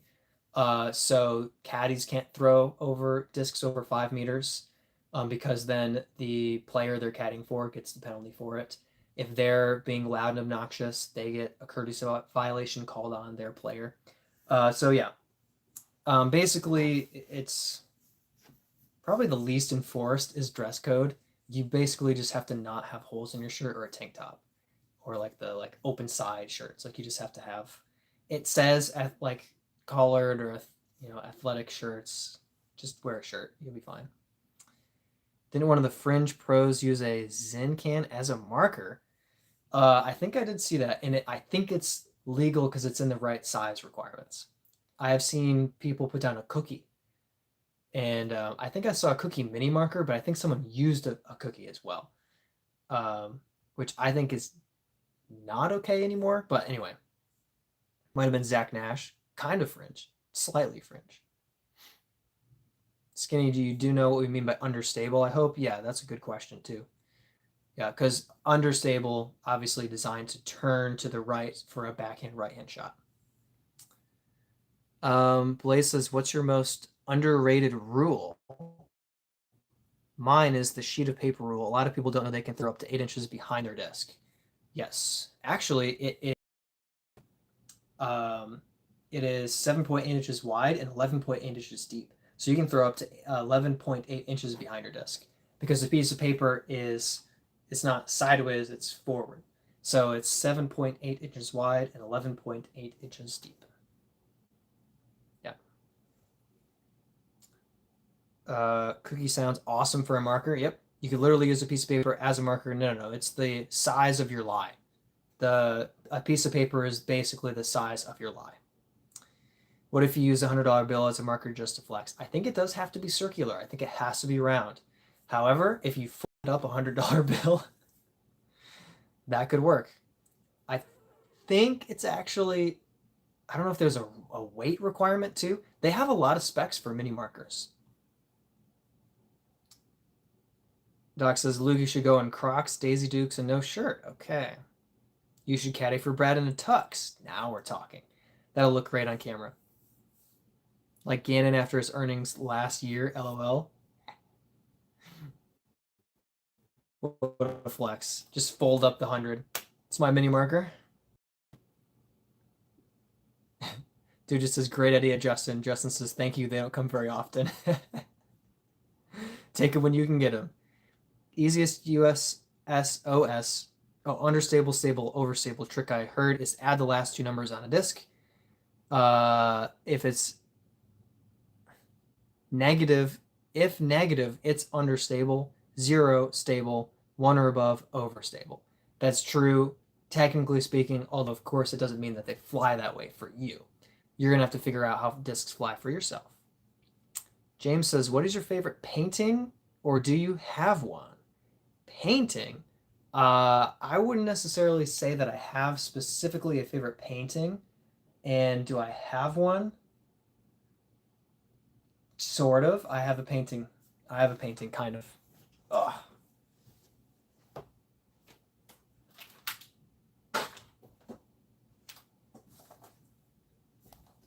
I hesitate because it's not exactly a conventional painting, quote unquote, but this is hand painted, and I think it's pretty sweet.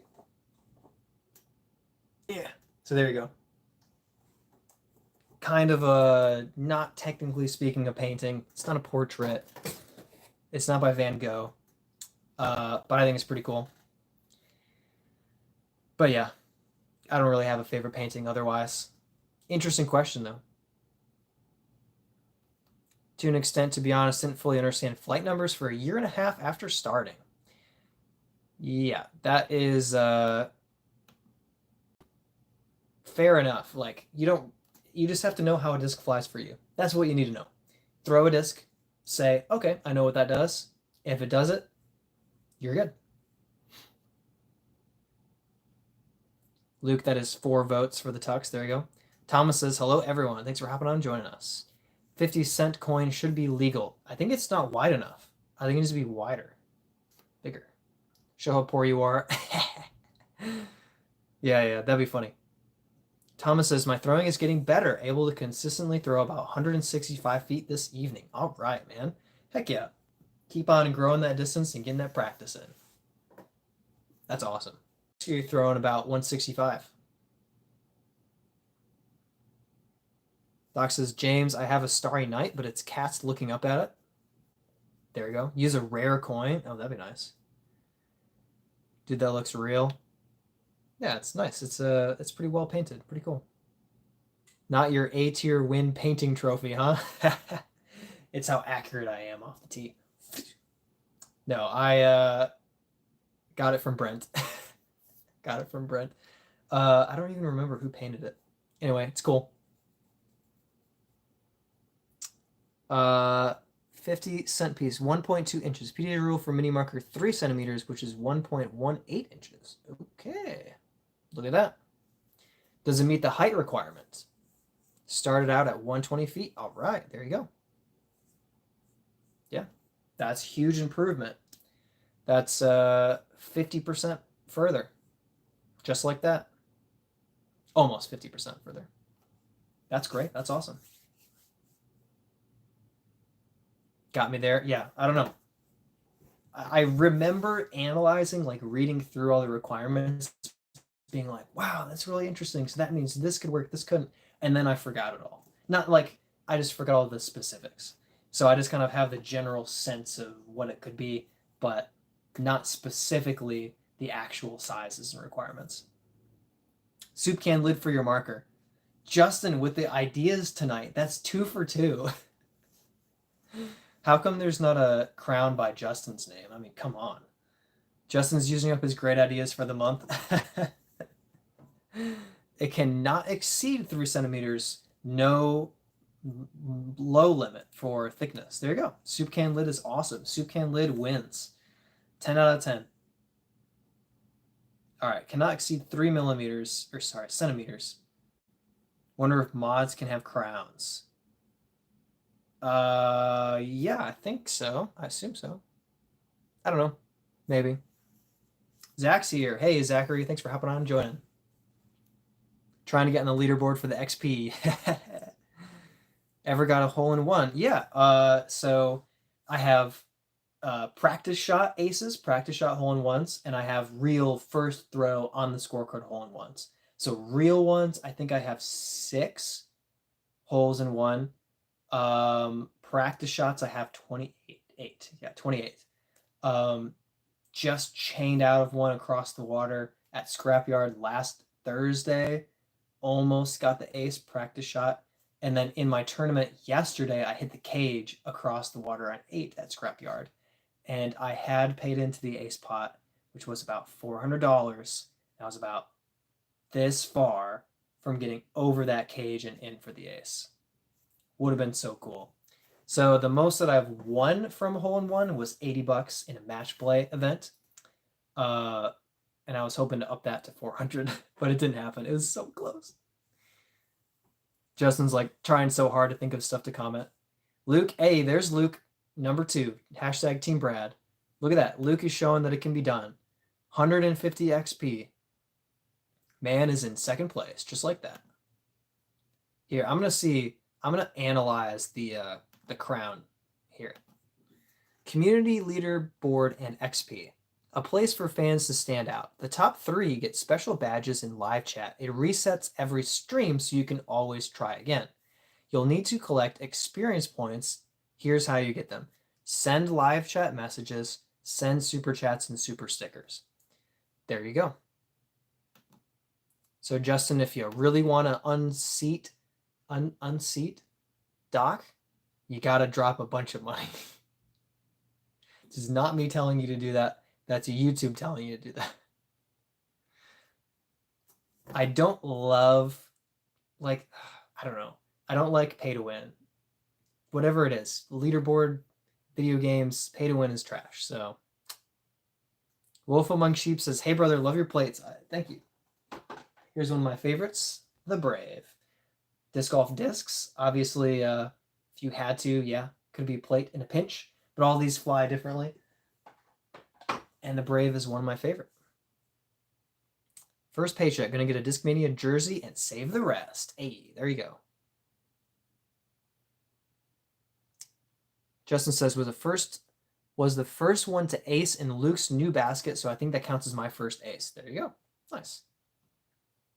Dude just saying Team Brent. Ooh, that's gonna take you back. That's gonna set you back. You're not gonna make top 3 now. Almost tricked me into saying Team Brent. Oh well. That's good. Oh my gosh. Blaze with $100. Holy cow. Says, I like pay to win. Holy moly. That's unbelievable. Oh my gosh. And Doc still has the crown? No way. That's terrible. That's terrible. Refund. Refund him. Maybe it takes a second to reset. Let me see. Blaze, it says 75 XP. Second place is 150 XP. So you're working your way up. Brent's got 100, and he hasn't even been here. Send me that picture from hole 10. Oh yeah. I thought I did. I thought I sent that picture to you.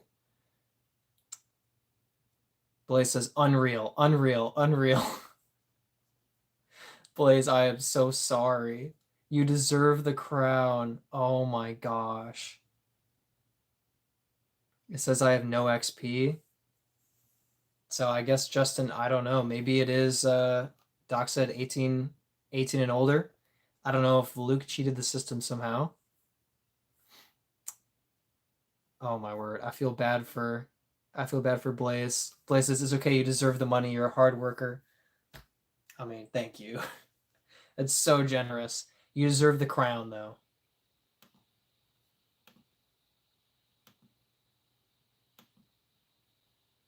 Here we go.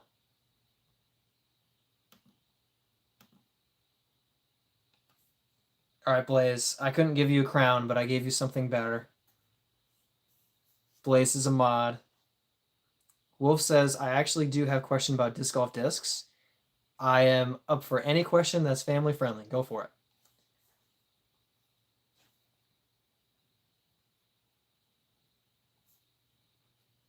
Yeah, Doc had to retract his hashtag Team Brad. Way to go, Dugit. Tricked him right into that one. What's the most viable disc to use as a bowl? Plate. That's a great question. Maybe after 50 it freezes the leaderboard? Yeah, the leaderboard is unclear. It's very unclear. Hey, Blaze's mod. There you go.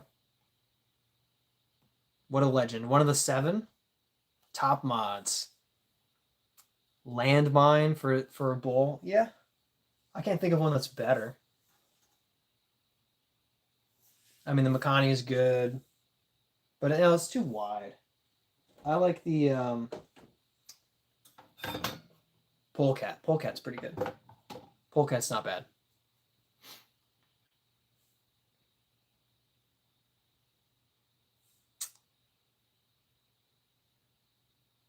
Yeah, Brent, I'll send you that picture as soon as I get off. Just text me. It's in the file. No, I forgot. I literally thought I texted you the photo while we were on the course. I must have answered a text and forgotten. Just sorry. I'm sorry. I'll get it to you. I can't use my phone right now. This is, I say, as mods, we let Blaze spam until he gets at least 2. I will allow the spam. Am I really choppy, or is that my laptop? It's probably my laptop freaking out. Maybe next box I send Brad will be Doomsday. Forget April Fools. It's End of Days. There you go. It's all good. End of Days. That's good. Brent says, had your stream open on my PC this whole time since I couldn't watch. What a legend. Pushing for that number 1. Hey, Brent. There you go. It's got a number 2 for Brent. Deserves second. There you go. Almost got my car locked in here. Oh, no. All right, Wolf, did you ask a disc golf question? I didn't see. Kind of lost chat for a minute there. Mod status is crazy. You've earned it. You've more than earned it, Mr. Pay to Win. That's crazy. Ultimate Disc would make a good plate. It is a good plate. It would make a bad bowl because it's so wide, but it'd make a good plate. When will Doc be modded? He has earned it at this rate. Yeah, Mr. Hashtag Team Brent would say that, wouldn't he? Did you like the range? I've been testing it out. It's in the car right now because I was competing and practicing for competing. So I kind of dropped it out of the bag for a couple of days. It's going back in the bag, and yeah, we're gonna keep testing it out. When I throw it right, it's just like flawless, perfect disc. But every once in a while, I just sticks to the hand and rips it right. So I've just got to figure it out, get more practice with it. But it's been a great disc. So I'm really enjoying the range. Hashtag free Doc. Oh my gosh. Doc prefers to be a free agent. Doc is Doc's mod on the gaming channel, so Doc has privileges over there. He has to buy it, Brent. Understand. I know you wouldn't want to mod for this bot, man. Wow, wow, wow. So rude. PDJ and Foundation mods are enough. I mean, Doc is up there, man. He's got it. He's got the status that we all dream of having. Sadly, I need to start getting into PDJ more to mod. I'm failing them. That's okay. I forgive you. You should get a free membership with that. Team Brent and Doc. Come on. Yeah, Luke saying boo. Luke number 3. Hey, number 3 for Luke. There you go. Top 3. Doc, Brent, and Luke. Tyler Brickley felt bad because I let him boot me to try it out, and he couldn't get me back in, so he modded my Innova Dragon name. Interesting. I feel like the range is a more glidey berg. Yeah, more glidey, gently understable, touch of flip to it. More important than the range, do you like the Nicolas Antela tilt? You guys did mention the tilt earlier. Doc says, I'm a mod on your gaming channel. Yes, you didn't know that? You've chatted in like 6 streams. Just got El Indio. It's so good. Oh my gosh, yes, it's so delicious. I miss those. I miss the shakes. I miss. You just like hit me with the hometown. Like I only ate there a couple of times, but anyway. Oh, El Indio.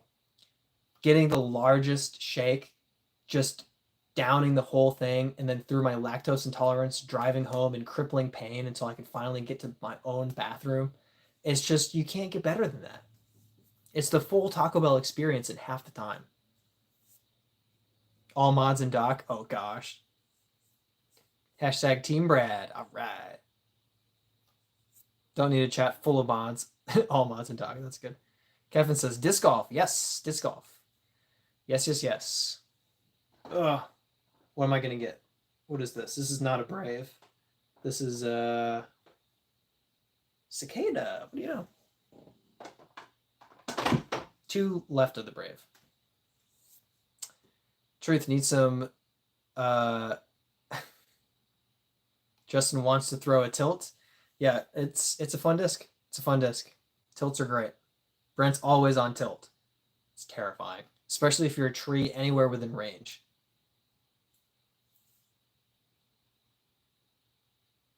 Doc would buy a Brent tilt, of course, of course.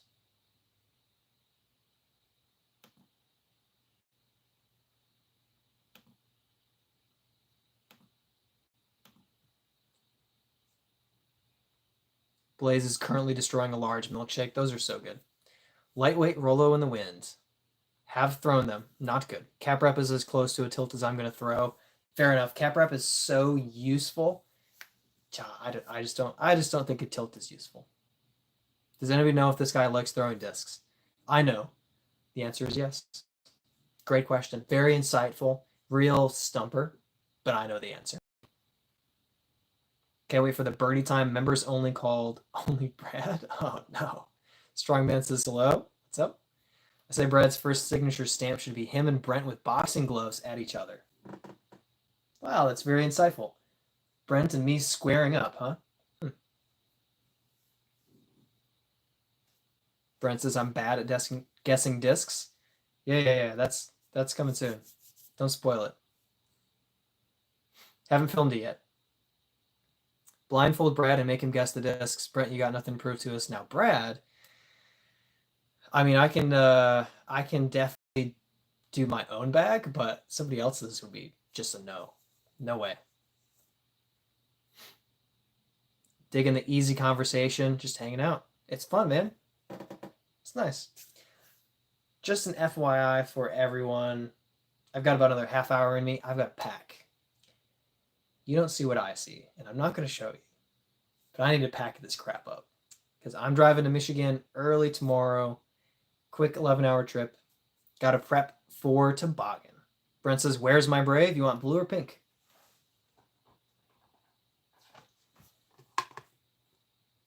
Blue or pink? The blue has some reddish pink on it, and the pink has some purplish blue on it. So you kind of get a little bit of both. Did I say purplish pink? Purplish blue? Whatever. I'm not good with color.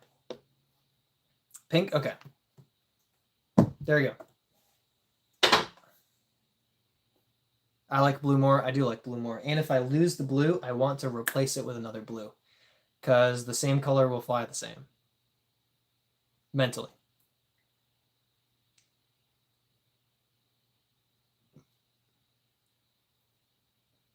Would be awful with how much you change up your bag. Yeah, blindfolded, feeling through the bag, that'd be tough. Seeing as how the players keep improving, I see the tilt as a future disc. No.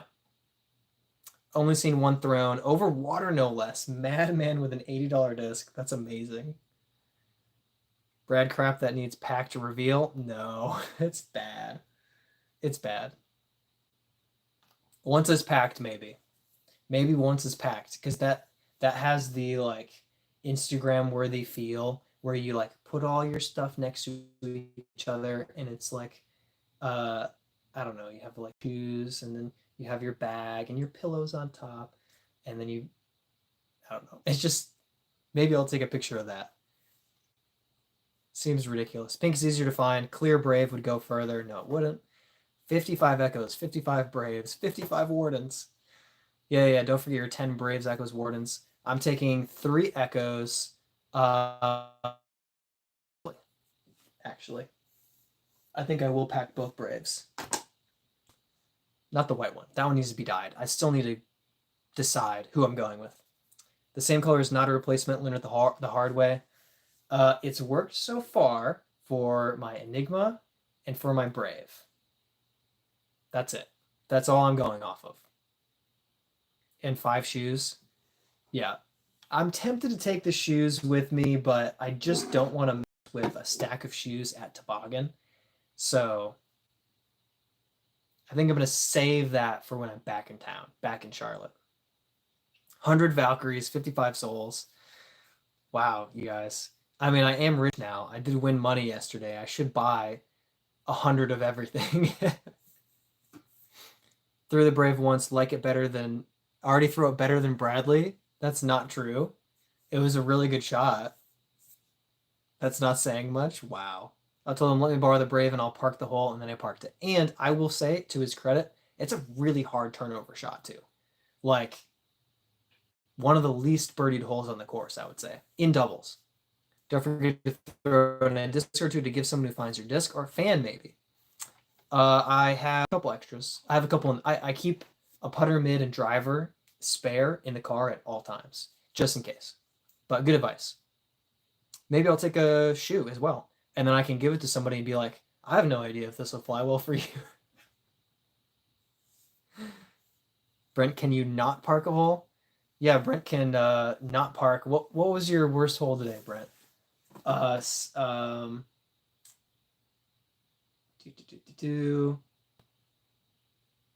13 was really bad. 12 was great. 11 was pretty bad. We were a great team. We'll put it that way. We were a great team. I had a few terrible throws. Brent had a few bad throws, but together we took third. That's all that matters. Hope you cleaned your shoes. I still smell them in my nightmares. Hey, I hope that the players pack has better because they asked for shoe size, and I'm really, really hoping that I get some new shoes. Really need them. Mine are terrible. Brad Blaze reminded me, take a pair of dry socks in your bag and Ziploc if raining. Yep, I usually have a spare pair of socks in the bag, but I do let them get rained on. 100 air. Brent's going to dip for the night. Drive safe. I will. Thank you so much. And it was fun playing a bunch of disc golf with you this weekend. I liked seeing your name on the scorecard, especially when it was in second. Oh, look, Brent's ending the night in second again. That's 2 days in a row. Gonna switch up putters soon. Probably go from PA1 to Gannon P2X. There you go. Just tired for hunting for Brad's discs and the exhaustion got you. I don't think Brent looked for any of my discs. I found mine very easily. We had to hunt for 2 of Brent's. Well, Brent looked. I watched him look. P2X felt good in the hand when I tried it. There you go. Hope it works out for you. You got Marilla shoes in the mystery box. Really like them. There you go. How many towels in the bag? Jiki could tell you. He's like, do you have an extra towel? And I was like, yeah, I have at least 4. I pulled 9 towels out of my bag. I was just handing him a towel because we were both in the lake. So we got out of the water and I was like, towel. So I got plenty of towels. I did my laundry a couple days ago. So I have all of those swamp towels clean to go back into the bag. So I'll have at least like 6, 7, 8 towels in the bag. Vessi sponsors a ton of disc golf creators and pros. Vessi sponsors Game Ranks. They just sponsor anybody. I guess if they're good shoes, they're good shoes, you know? I'll take any brand. I really don't care. Good, athletic, waterproof shoes. That's all I need. And I'll be happy. They look nice. They hear they're good shoes, but they're like 150. Yeah. Yeah. If they last over a year, I'll pay 150. Paper towel in your pocket. Maybe. Dude, you wait till Black Friday and then buy some extra money from work. There you go. Wouldn't paper towels just get wet after a few wipes on a really wet disc? I think Doc's saying paper towel for your hand, like just grab it with your hand. But I just keep a towel up by my putters, and I don't like chalk, so I just grab my towel and just get my hand patted dry, wave it in the air, wave my disc on it, blow on it, hit my leg. It doesn't matter. I just try to keep it a little bit dry. Not if it's raining, just helps with sweat and moisture. Yeah.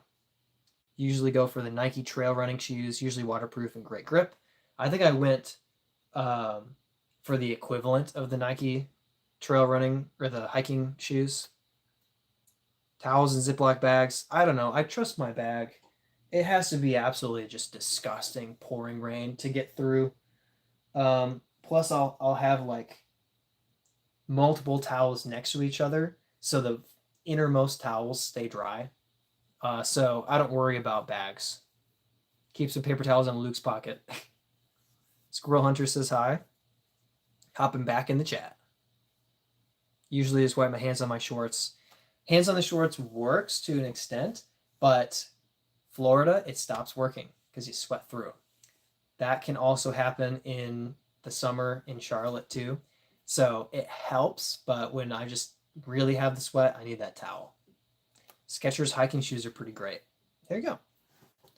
I wouldn't mind straight up tennis shoes, but they just don't handle the concrete tee pad very well. It's the dude with the really expensive clay pigeons. That's right. Expensive clay pigeons, and they don't break into a bunch of pieces. Well, most of the plastic wouldn't. Oh, do I still have that? Yeah. Just reminded me, I don't know how, but there are like holes in this disc that I got used, and I think somebody took a pellet gun and just shot through the disc. So this is what would happen if this was used as a clay pigeon. You pull, you launch it up, it gets shot, and you end up with little holes. Or maybe more like that. But the disc integrity still holds up, so it won't shatter probably. You have to hit it with a lot of pellets all at once. Reusable, even better. That's exactly right. Steven has a crown, number 3. All right. Work your way up. Clip a clip to your bag and put a whole roll of paper towels on it. There you go. Paper towels. Not a fan of Skechers, but that's just you. Yeah. Party with some friends last week and some of us were playing Ultimate. Hey, that was a Whippet. Yes, that was a Whippet.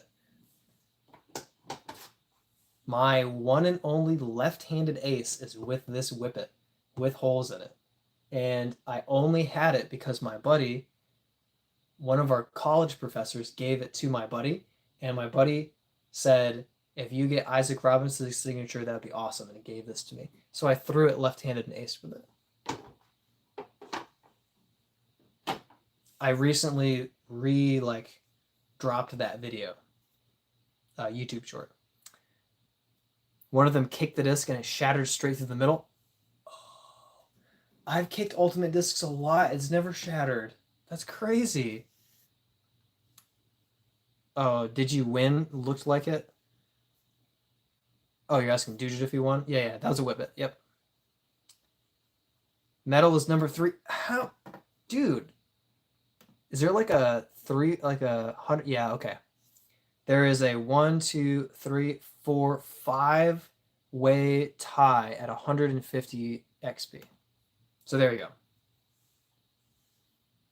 Can't fit all the message into one, so I tend to split up in inconvenient splits. It's great. That's really great. There's a sight to see. Yeah, that's crazy. Isaac's stamp looks so sick. Oh, I'm getting it. I am absolutely getting it. I mean, the Robinson Hood stamp. Oh my word. I am. Ugh. The only thing is I don't want it on the peak, so I just am waiting. I think it's gonna drop on a different disc, so I'm gonna get that. I am very excited. I'm gonna use my winnings to buy one of those. I always read Alan Fan's name as Olifan. There you go.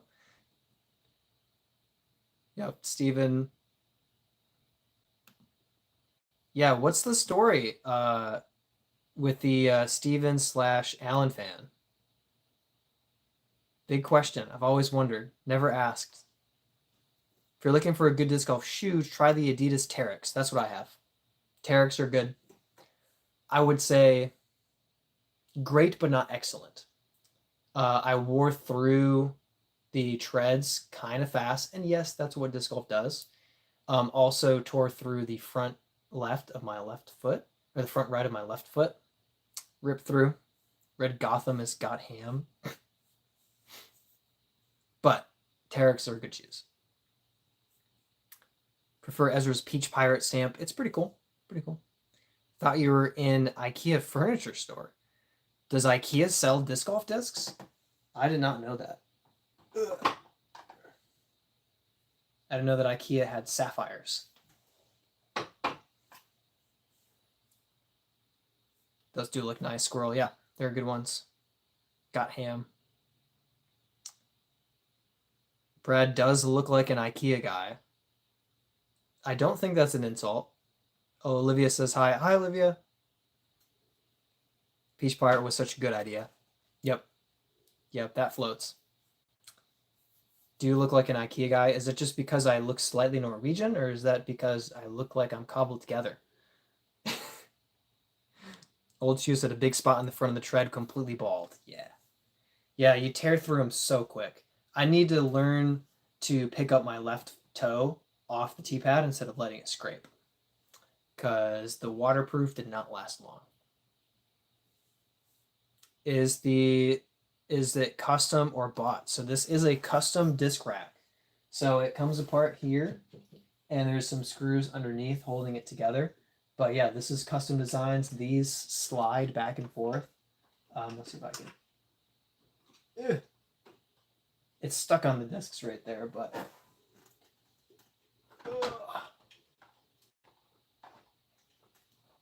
I can't do it while sitting down, apparently. But these slide. There we go. So these are adjustable. It helps if you're standing up and you can actually move it and grab it. But yeah, very, very cool.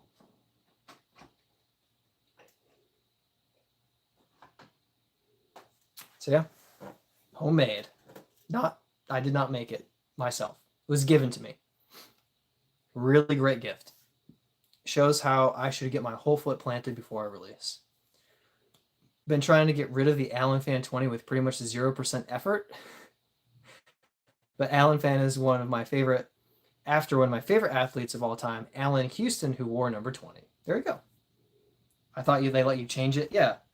I don't know. I think it's username versus like account name. It's kind of weird about it because all of you have like two names for me. Your at name and then your like channel name or whatever. It's really odd. Checking in on the poll, 126 votes. I feel like that's the most votes we've ever had. M&Ms have caught up. Reese's Pieces and M&Ms at 31% each. 25% Skittles, 13% Almond Joy. Almond Joy holding that 10 to 15% pretty consistently. But Reese's, wow. 2 M&Ms. That's impressive. I'm impressed. We'll see if I can catch the poll at 130 and see if we have a winner. And after that, we'll try to catch, whichever one jumps up above first. That's a pretty big disc golf collection. Yeah, they're anything close to the biggest I've ever seen, of course. But I'm pretty happy with it. I have plenty of discs. I have enough to give discs away, and I have plenty of spares if I need something, particularly Echoes and Enigmas. I have plenty of extras. Almond Joy Pieces slander off the chart. Reese's Pieces rule. They're pretty good. What are the discs in the bags on the bottom right of your shelf, Brad? Always forget. Yeah. So I have myself Nate Sexton 2017 Firebird. Ooh yeah, mint condition. I won this in my ace throw-off with the Echo that I lost in the water that I'm getting back. And then this one is the Charlotte Amateur Championship from 2 years ago. And it came in the bag. It was my first like big tournament players pack disc. So I just kind of kept it. I don't know if it's worth anything. I think it's a buzz.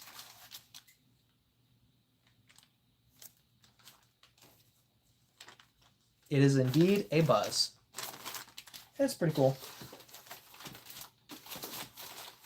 I kind of like just left stuff in the bag because they came in a bag, but I feel like I should bag up the Innova Gators from Paul Macbeth's personal collection because I feel like those are like more like holy. Like, don't touch them.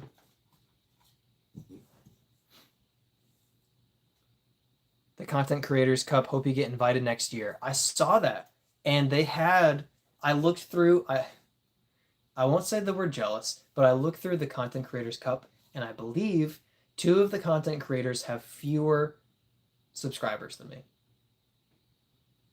And one of them wasn't even a disc golfer. I hope I get invited next year too. That would be very cool. Speaking of giveaway discs, I need 3 more to fill my bag. Of course you do. You destroy most of the content creators. I would hope I would do well. The ones that I saw, I thought I would have a very good chance. I'll put it that way. I wasn't intimidated. Only thing that made me want to go M&M instead of my precious Reese's is the M&M could have a mix of plain peanut butter, peanut, etc. I should have clarified to help with the poll. Maybe I'll do that next time. Shoe Dragon Diamond. Justin already has a diamond from me. But those are good suggestions. Rizzard says, God loves you all, don't forget. Good reminder. Bonanza or Bedinger for true fans is sneaky good. He's pretty good. I still would not use the word intimidated. He's pretty good. I don't know his rating, but I don't think it's much higher than mine. Justin has a diamond. Warden then. Do I throw J's? I did have a J, but I don't have one. I had one. Threw it some, liked it. But I don't have one currently. I don't remember if it was someone else's, maybe. Uh, Richard Wasaki. Yeah, that at glance, that looks like Richard Wasaki. Will says, "Do you want my phone number? Do you have my Echo? Are you trying to get me my Echo back? Because if so, yes. Otherwise, no." Broken Brad, he's pro dragon and shoe. My work is done. Jay, I need one for when I do the all bird disc bag. Steven says definitely throws further than you, but you're more accurate and definitely a superior putter. Yeah. So that thank you. I was thinking that was the case, but I didn't want to be like, oh, I don't know, I know this, I know that. So I was feeling like that was kind of my analysis as well, because I don't have the distance, and I've seen him throw bombs. But I do have a lot of confidence on the putting green, and I feel pretty consistent. So I do think that those are strengths of mine. Doesn't necessarily mean anything. If it's an open course, I'm toast. Blaze, got to go to sleep. Have a great night. Heck yeah, Blaze. And thanks again for the donations. What a legend. You deserve the #1 crown. At least you're mod. Why was Skittles even in the question with chocolate? It just seemed odd. Yes, it was appearance based.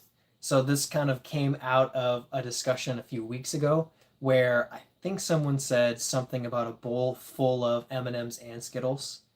And so it kind of became this like, what are all of the candies that are like pieces? So we were trying to figure that out, and we were like, oh, what about almond joy pieces? We realized that there were 4 of them with the Reese's, M&Ms, almond joy, and Skittles. I figured we'd go with the poll of which like pieces are the best, I guess. So that's kind of the way that we did it. It is true that they don't all share chocolate. The Skittles are kind of the standout there. But depending on the color schemes of each of them, you could mix them all in a bowl and struggle to tell what's what if you wipe the letters off of them.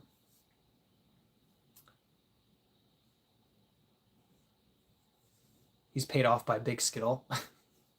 Love Jays and T-Birds. I don't know if T-Bird counts. T-Bird, yeah, why not? Thunderbird, T-Bird, count those as birds. Why not? Raptor, count the raptor in your bird bag. It doesn't matter which type of raptor it is. Raptor is bird-esque, so do it. Anyone remember the Skittles ad with the guy that could touch anything into Skittles with a touch? Yes. I just saw that on YouTube like a couple months ago. Should have done sixlets. Sixlets would work for the consistency, but not so well for the shape. It doesn't have that kind of stretched out shape. They're too spherical. So it had to be Skittles for the reach into a bowl, and they all look kind of the same. Obviously, not all of the colors are correct, but still. Definitely broken 500 feet by now, but basically not trashing his accuracy. I think he's really good. Yours is just on another level. Yeah. Not insulting him, but 500 is far. So you take it to, it just depends on the course. It depends on the course that you pick. You take it to a Pro Tour open course, I don't like my chances anymore. My chances are slim. Gonna add dragon, but they're kind of birds. Yeah, I wouldn't add a dragon. Sixlets are basically M&Ms. I feel like they have a different consistency. They have a different flavor. Doc does not agree. Mythical doesn't matter. Starting to like this bag idea. Yeah, it's a fun bird bag. It's nice. Try a mouthful of all and just chew. LOL. Uh, what a rough no. Steven says the guy in the Skittles who said experience in a really creepy but funny way. I don't remember that part, but I'm sure. You got him in Nevin. I would think Nevin would play to my strengths. Yeah. Doc says sometimes I worry about how much Brad and I agree. I don't think it's something to worry about. There you go. Something we don't agree on. Just looked it up, and Bonanza's 988 rated with 5K earnings somehow. Nice. 988. That's pretty darn good. 988 is pretty good. Pretty good. How many years has he been playing? What if Brad and Doc are the same person, but Doc is just his older alter ego? I can say very few things in life are certain, but one thing I'm certain of is I will not turn out like Doc. Older? Wait, Brad isn't in Masters? There was that one person early on who just typed grandpa and then left. Didn't hurt my feelings. Dude, how long has Bedanza been competing? I'm guessing like 7 years, which would be twice what I've been competing. Because I have been not playing disc golf for very long in terms of the sport. Long enough, but not that long.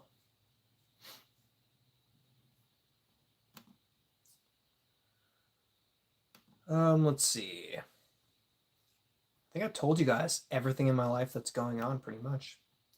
Says membership was first in 2022. Oh, maybe I'm in trouble. I think that's when mine was. Maybe he's just way better than me.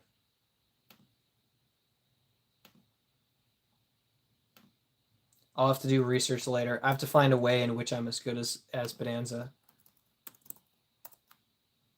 Like measurably. Not just like, oh, I putt as well as him or something. I have to like measure it.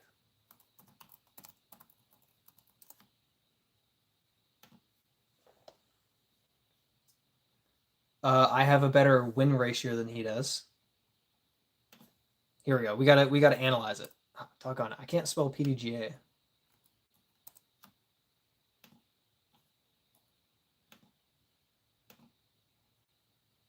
Also, someone lobby the PDGA and like fix their login because I can't log in, and then they'll send me like a password reset email. It'll never come through.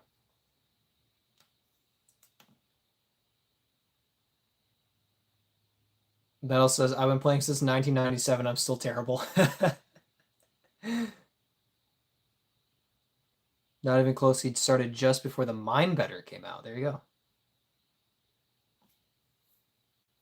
Listen. Oh, gosh. I can't even read what Doc says. That's just what his PDJ said.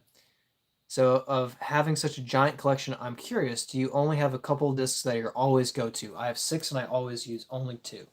So, yeah, so my go-to discs just depend on the course. So I have 22 in the bag, and I would say I throw like 18 of them often.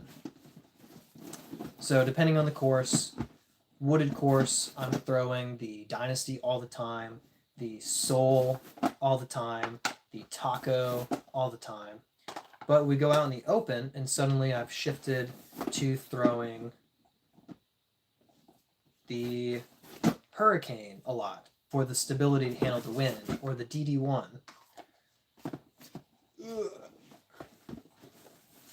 Yeah. I can barely balance this. Oh, here we go. Or the Wild Honey for max distance. So like yesterday, I never threw the Wild Honey because I was playing Scrapyard, and even from the longs, I'm not going for 380 to 415 distance. I'm going for hit my line, turn over to this landing zone, hit my gap. So I turn around from there and I go to, I don't know, Renaissance. I go to Renaissance. Suddenly my whole bag, like I'm using a different half of my bag, basically. So, yeah, it just depends. But I would say I throw the Soul, Echo, Brave, FD1, I should say, Enigma, Keystone, Zone constantly. Yeah. Doc says giant collection. Rude. We just have more fun and get more shots in. There you go, Doc. Talking with someone I met at a tournament about go-to discs, realize how much MVP I throw. There you go. 22 in the bag. Luke is caddying. He has 82. That'd be a lot. 80% MVP. 20% Discraft. Interesting balance. 1 or 2 from Discmania Clash. Didn't hear you mention the Brave ones. There you go. Just depends on, am I hitting tight lines? Am I out in the open? If I'm in the open, the Brave doesn't necessarily like add anything for me because I can throw the distance with a straight shot or a overstable shot. It's more of like, do I need to get around an obstacle? Brave. Do I need to hit a gap? Brave. Do I need distance in the woods? Brave. He says, okay, 8 regular go-tos. I kept up. Yeah, something like 8, but it just depends because I switch courses and it's a different 8. Or it's 4 of the same, 4 different ones. Just depends. I try to look at my discs in my bag every couple of weeks and say, what have I not thrown in the last month? And whatever I look at, I'm like, I barely threw that, I barely threw that. I try to swap it out for something that I think I'll throw more. Went to Dunham Sports to get that cap wrap and could have gotten the Keystone or the Judge. Keystone would be interesting for you. It would keep turning. It would just keep turning. Not a bad thing, but maybe a little too flippy. 3 DGA, 3 Akun, Casta, 2 Discmania. Really odd. I feel like those are all like, I get why you would bag them all together. They feel like they're in like a family. Jake says, I don't know if you're into giving tips, but I have a problem throwing right of where I want. So in my assumption, people who are throwing backhand, right hand, and throwing right further than they want to, I think it's all about foot placement. When you're stepping at the right time and in the right place, your body will only let you throw in so many degrees. Let me try to explain this. Basically, if your feet are lined up with your target, foot, target in a straight line, then you're kind of like this. And when you're reaching back, you have to get around your body. You have to get around your chest. When you do that, you're almost always going to throw like really early or really late off to the right. When you're rounding like that and trying to get power, you're throwing late right. When you stance out so that there's a gap in between your feet so that your back foot and your plant foot are off, trying to like phrase it the right way. Basically, when I'm planting with my right foot, I want my right foot to the front left of the tee pad and my left foot toward the middle of the tee pad. It might be exaggerated, but that's the idea. That way, you don't have your feet lined up with your target. You can like set a laser in between your toe and your heel at your target. That way your body opens up your throw. Instead of throwing like this, you're throwing like this. And when you do that, you have a straight line from your reach back to here. And when you've given yourself momentum and direction, there's only so many like degrees that disc can go versus rounding where the degrees are like wide open. I don't know if that's how you throw, so I can't analyze you, but that's what I see when people yank them off to the right. Now, occasionally, I just grip it funny, and it just yeets off to the right. That still happens. Great question. I hope that helps. If it doesn't help you, maybe helps someone. Excuse me. DJ was looking at the Paige Pierce Fierce, but felt too rounded. I found a Fierce, and I was like, I kind of don't like this. And it just felt odd. Like the more rounded. That's why I love disc golf. Different strokes for different folks. Yeah, exactly. Doc is exactly right. Different strokes for him, bogeys for us, birdies. That's just kind of how it goes. Never really understood DGA. Like, how are they related to other brands? Yeah, they're basically just discrafts. Left or right-handed, forehand, backhand. That's a good point. I made assumptions. DGA back when I started, I liked because mainly Tyler Brickley, but also because they were great for no flashing. There you go.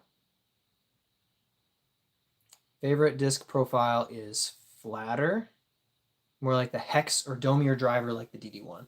I do like flat. I like the Hex Echo.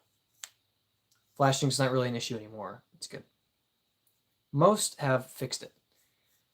Doc says, also don't know how are you on the disc golf history, but I always admired Cat Allen going toe-to-toe with Paige Pierce. I don't know much about disc golf history,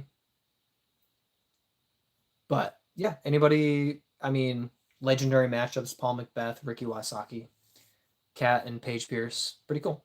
Do you think focusing on stretching to get a further step on plant to get more power would be beneficial? I think it's a little less about stretching and it's more about timing. I think that because I've seen myself on camera throw so many times. And I like my form in so many ways, but I sense that my timing is just a little bit off because by the time I get the disc out of my hand, I feel like it's sped up and slowed down. So I think it is timing. It is mechanics, I would say, more than like lunging further or stretching out. Maybe you're stepping a little close, but I wouldn't think so. If you're saying would stretching help, I feel like it's more timing. But that's me. And again, I'm not watching you throw. Jake says, I think it is. Got it. And thank you. Okay. There we go. Yeah. Hope it helps. Hope it helps. She didn't have Paige Pierce's distance or putt, but always willing to go straight at her. Dang, throwing right at her? That's rude. Dude says, because I've never been the most flexible, watching players like Calvin, his leg stretch is pretty wide compared to mine. There might be something to that. I don't know. Do I know what flashing is? Yes.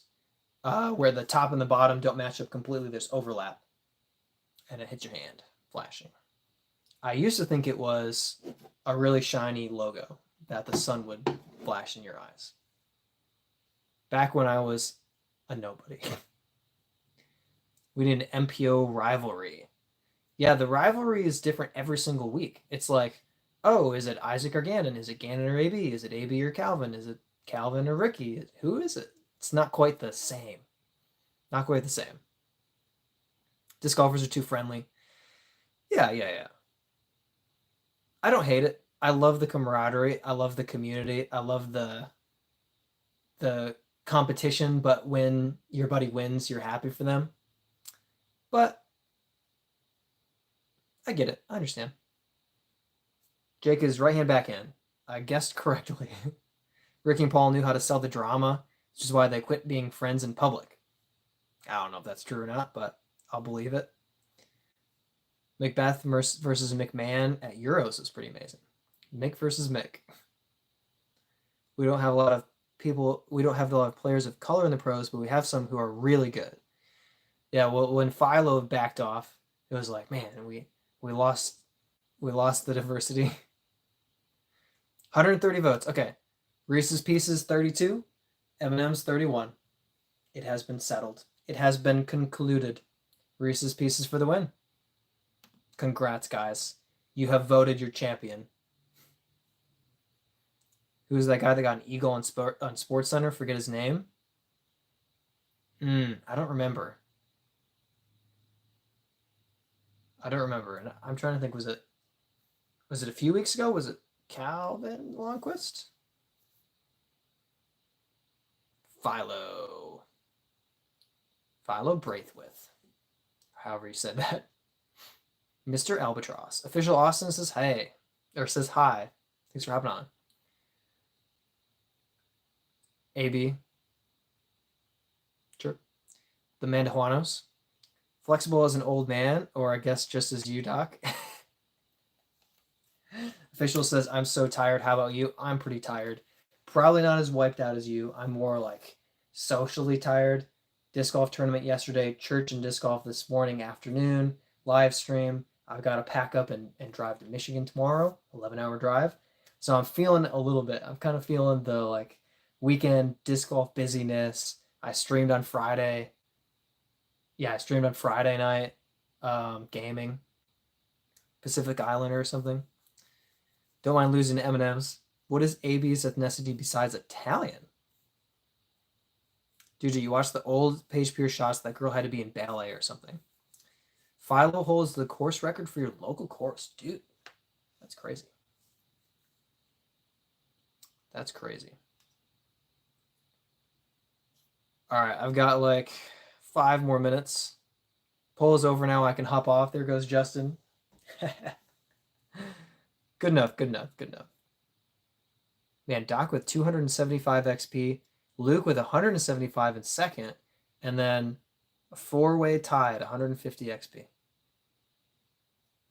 What an interesting community leaderboard. Who thinks Doc is just going to be number 1 every week?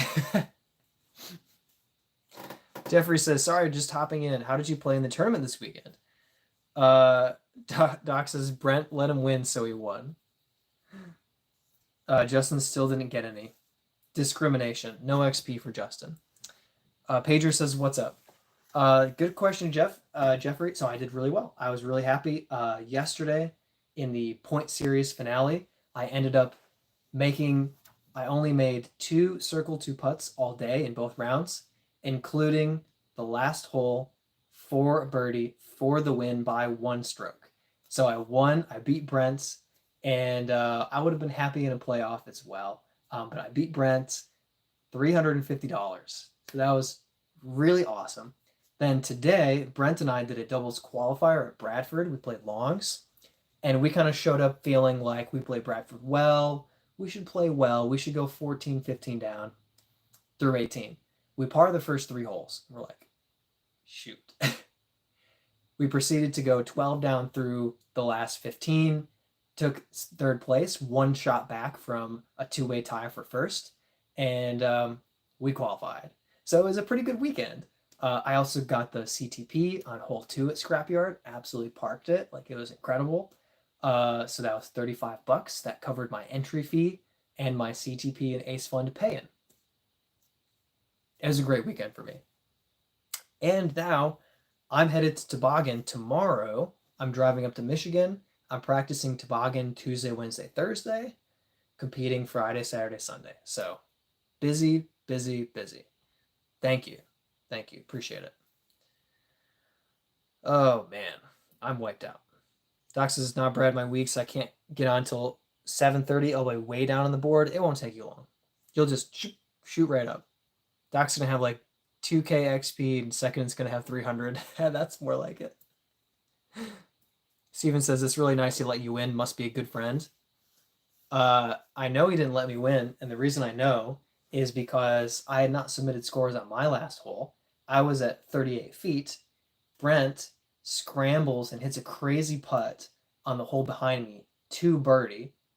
His score comes in, so he ties me, and now I'm forced to hit the birdie putt. I'm forced to hit the C2 putt.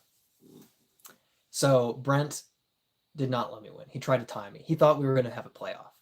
And I said, nope, I made my putt. This time. Brent is who Chuck Norris hopes to be when he grows up. Oh my gosh. I think top 50 only, Justin, so every other week I won't even be on the board. Yeah, doubt that. Doubt it. I feel super bandwagon when I tell people my favorite pro is Gannon. There's nothing wrong with loving a good Gannon. I think the most liked pro I hear is usually Calvin. Yeah, I go with Calvin. I just love his personality. I fell in love with Calvin's personality as a disc golfer watching skins matches. Just like so funny and so talented. But I get it. Gannon's great. He's up there for me. I like Isaac a lot. He's probably just top 3 favorite, maybe top 2 favorite behind Calvin. Never care what others say. Yeah, generally good advice. If they're saying, stop, you're doing something horrible and hurting me, stop. You should care what other people say. But for the most part, yeah, don't care what people say. I get a lot of crap for posting disc golf content. Just gotta ignore it. Or in my case, respond and try to mess with the person who said it. Jake says, Charlotte area? Yes. Yes. Home course is Scrapyard. Are you saying you can defeat Bruce Lee? Always specify it's not because he's really good. Bruce Lee tapped out before the match started. If Brent and Brad have a playoff, we need that recorded. Oh, yes. If we have a playoff, I'll try to get that recorded. Dark Horse fan or underdog. So yeah, hashtag Team Brad. Look at that. Hashtag Team Brad. Look at that. Gannon's just young and goofy. Yeah. Yep, I think Gannon is going to amass a huge fandom. Not that he hasn't, but it'll really be really huge in the next couple years. Sorry about all that crap I throw at you for posting disc golf stuff, Brad. Yeah, how many accounts do you have anyway? Steven says, haven't gotten tired of your disc golf content yet. Yeah. Has this Brent been on your videos? Yes. Brent was the bearded guy in the Caddy Pro, the Wheel of Misfortune rounds. So he's the full-on beard, the more bearded than me. That's Brent. So Brent has been in that video. We filmed a match play that's coming soon once I'm not traveling out of state and then traveling back in one calendar week. He laughed at me when I chained out of the putt on Bradford 18. He had a really shrill laugh with his dog. I don't know if you watched that one. Anyway, that is the Brent. Like he could land a Brent. He'll get Paul Macbeth before Brent. Wow. Jake says, I like Calvin, Rick, Conrad, and Queen in the Winston-Salem area, so Queen is a must. Yeah, he's really good. Repping the lefty with Chris Glemon. Really, really talented. Did he hit a really awesome putt in that vid? I seem to remember that. He hit probably. Oh, he almost threw in. I'm trying to think of him hitting an awesome putt. He hit some really good putts, so I wouldn't be surprised. Yeah. We have a lot of pros in NC. Yes, we do. Yes, we do. Throwing lefties not easy. I mean, I don't know. It's pretty easy. Yeah, Steven said only, I forgot to read it. Steven said only one lefty ace. Do you have multiple lefty aces, Steven? Trying to dunk on me? Trying to make fun of me? It's fine. I understand. I'm pretty make funnable. Throwing lefties easy for my brother since he's left-handed. And Luke's left-handed too. All right. I'm pretty much wiped out. Thank you guys for an awesome stream. As always, I will try to keep you updated throughout the week. I'm planning to drop my practice round footage pretty quickly. I don't think I'm going to do much editing. I think it's going to mostly be like cutting. So I'm hoping to do something like quick and short about whole distance, but that's going to be about it. So I think I'm going to try to turn around that practice round by like Thursday and give you guys an idea of what's going on. Maybe I'll post it Friday morning. And then I'll try to get my rounds filmed Friday, Saturday, Sunday, and eventually get those posted. So it's going to be quite a week. Yeah. Anyway, I'll catch you guys soon. Your friend, righty friend, hits long C1 putts lefty. That's crazy. From 5 feet away, so obviously a lot of them. Makes sense. Good night, everybody. Sleep tight. Don't let the disc tax collectors bite. Goodness. Don't lose too many echoes at Toboggan. I'll take an extra. Maybe 2 extras. Congrats, good night, and God bless. Thank you very much, and God bless you as well. Thank you, guys. Have a great week. Lose 8 echoes and 3 braves. I would cry.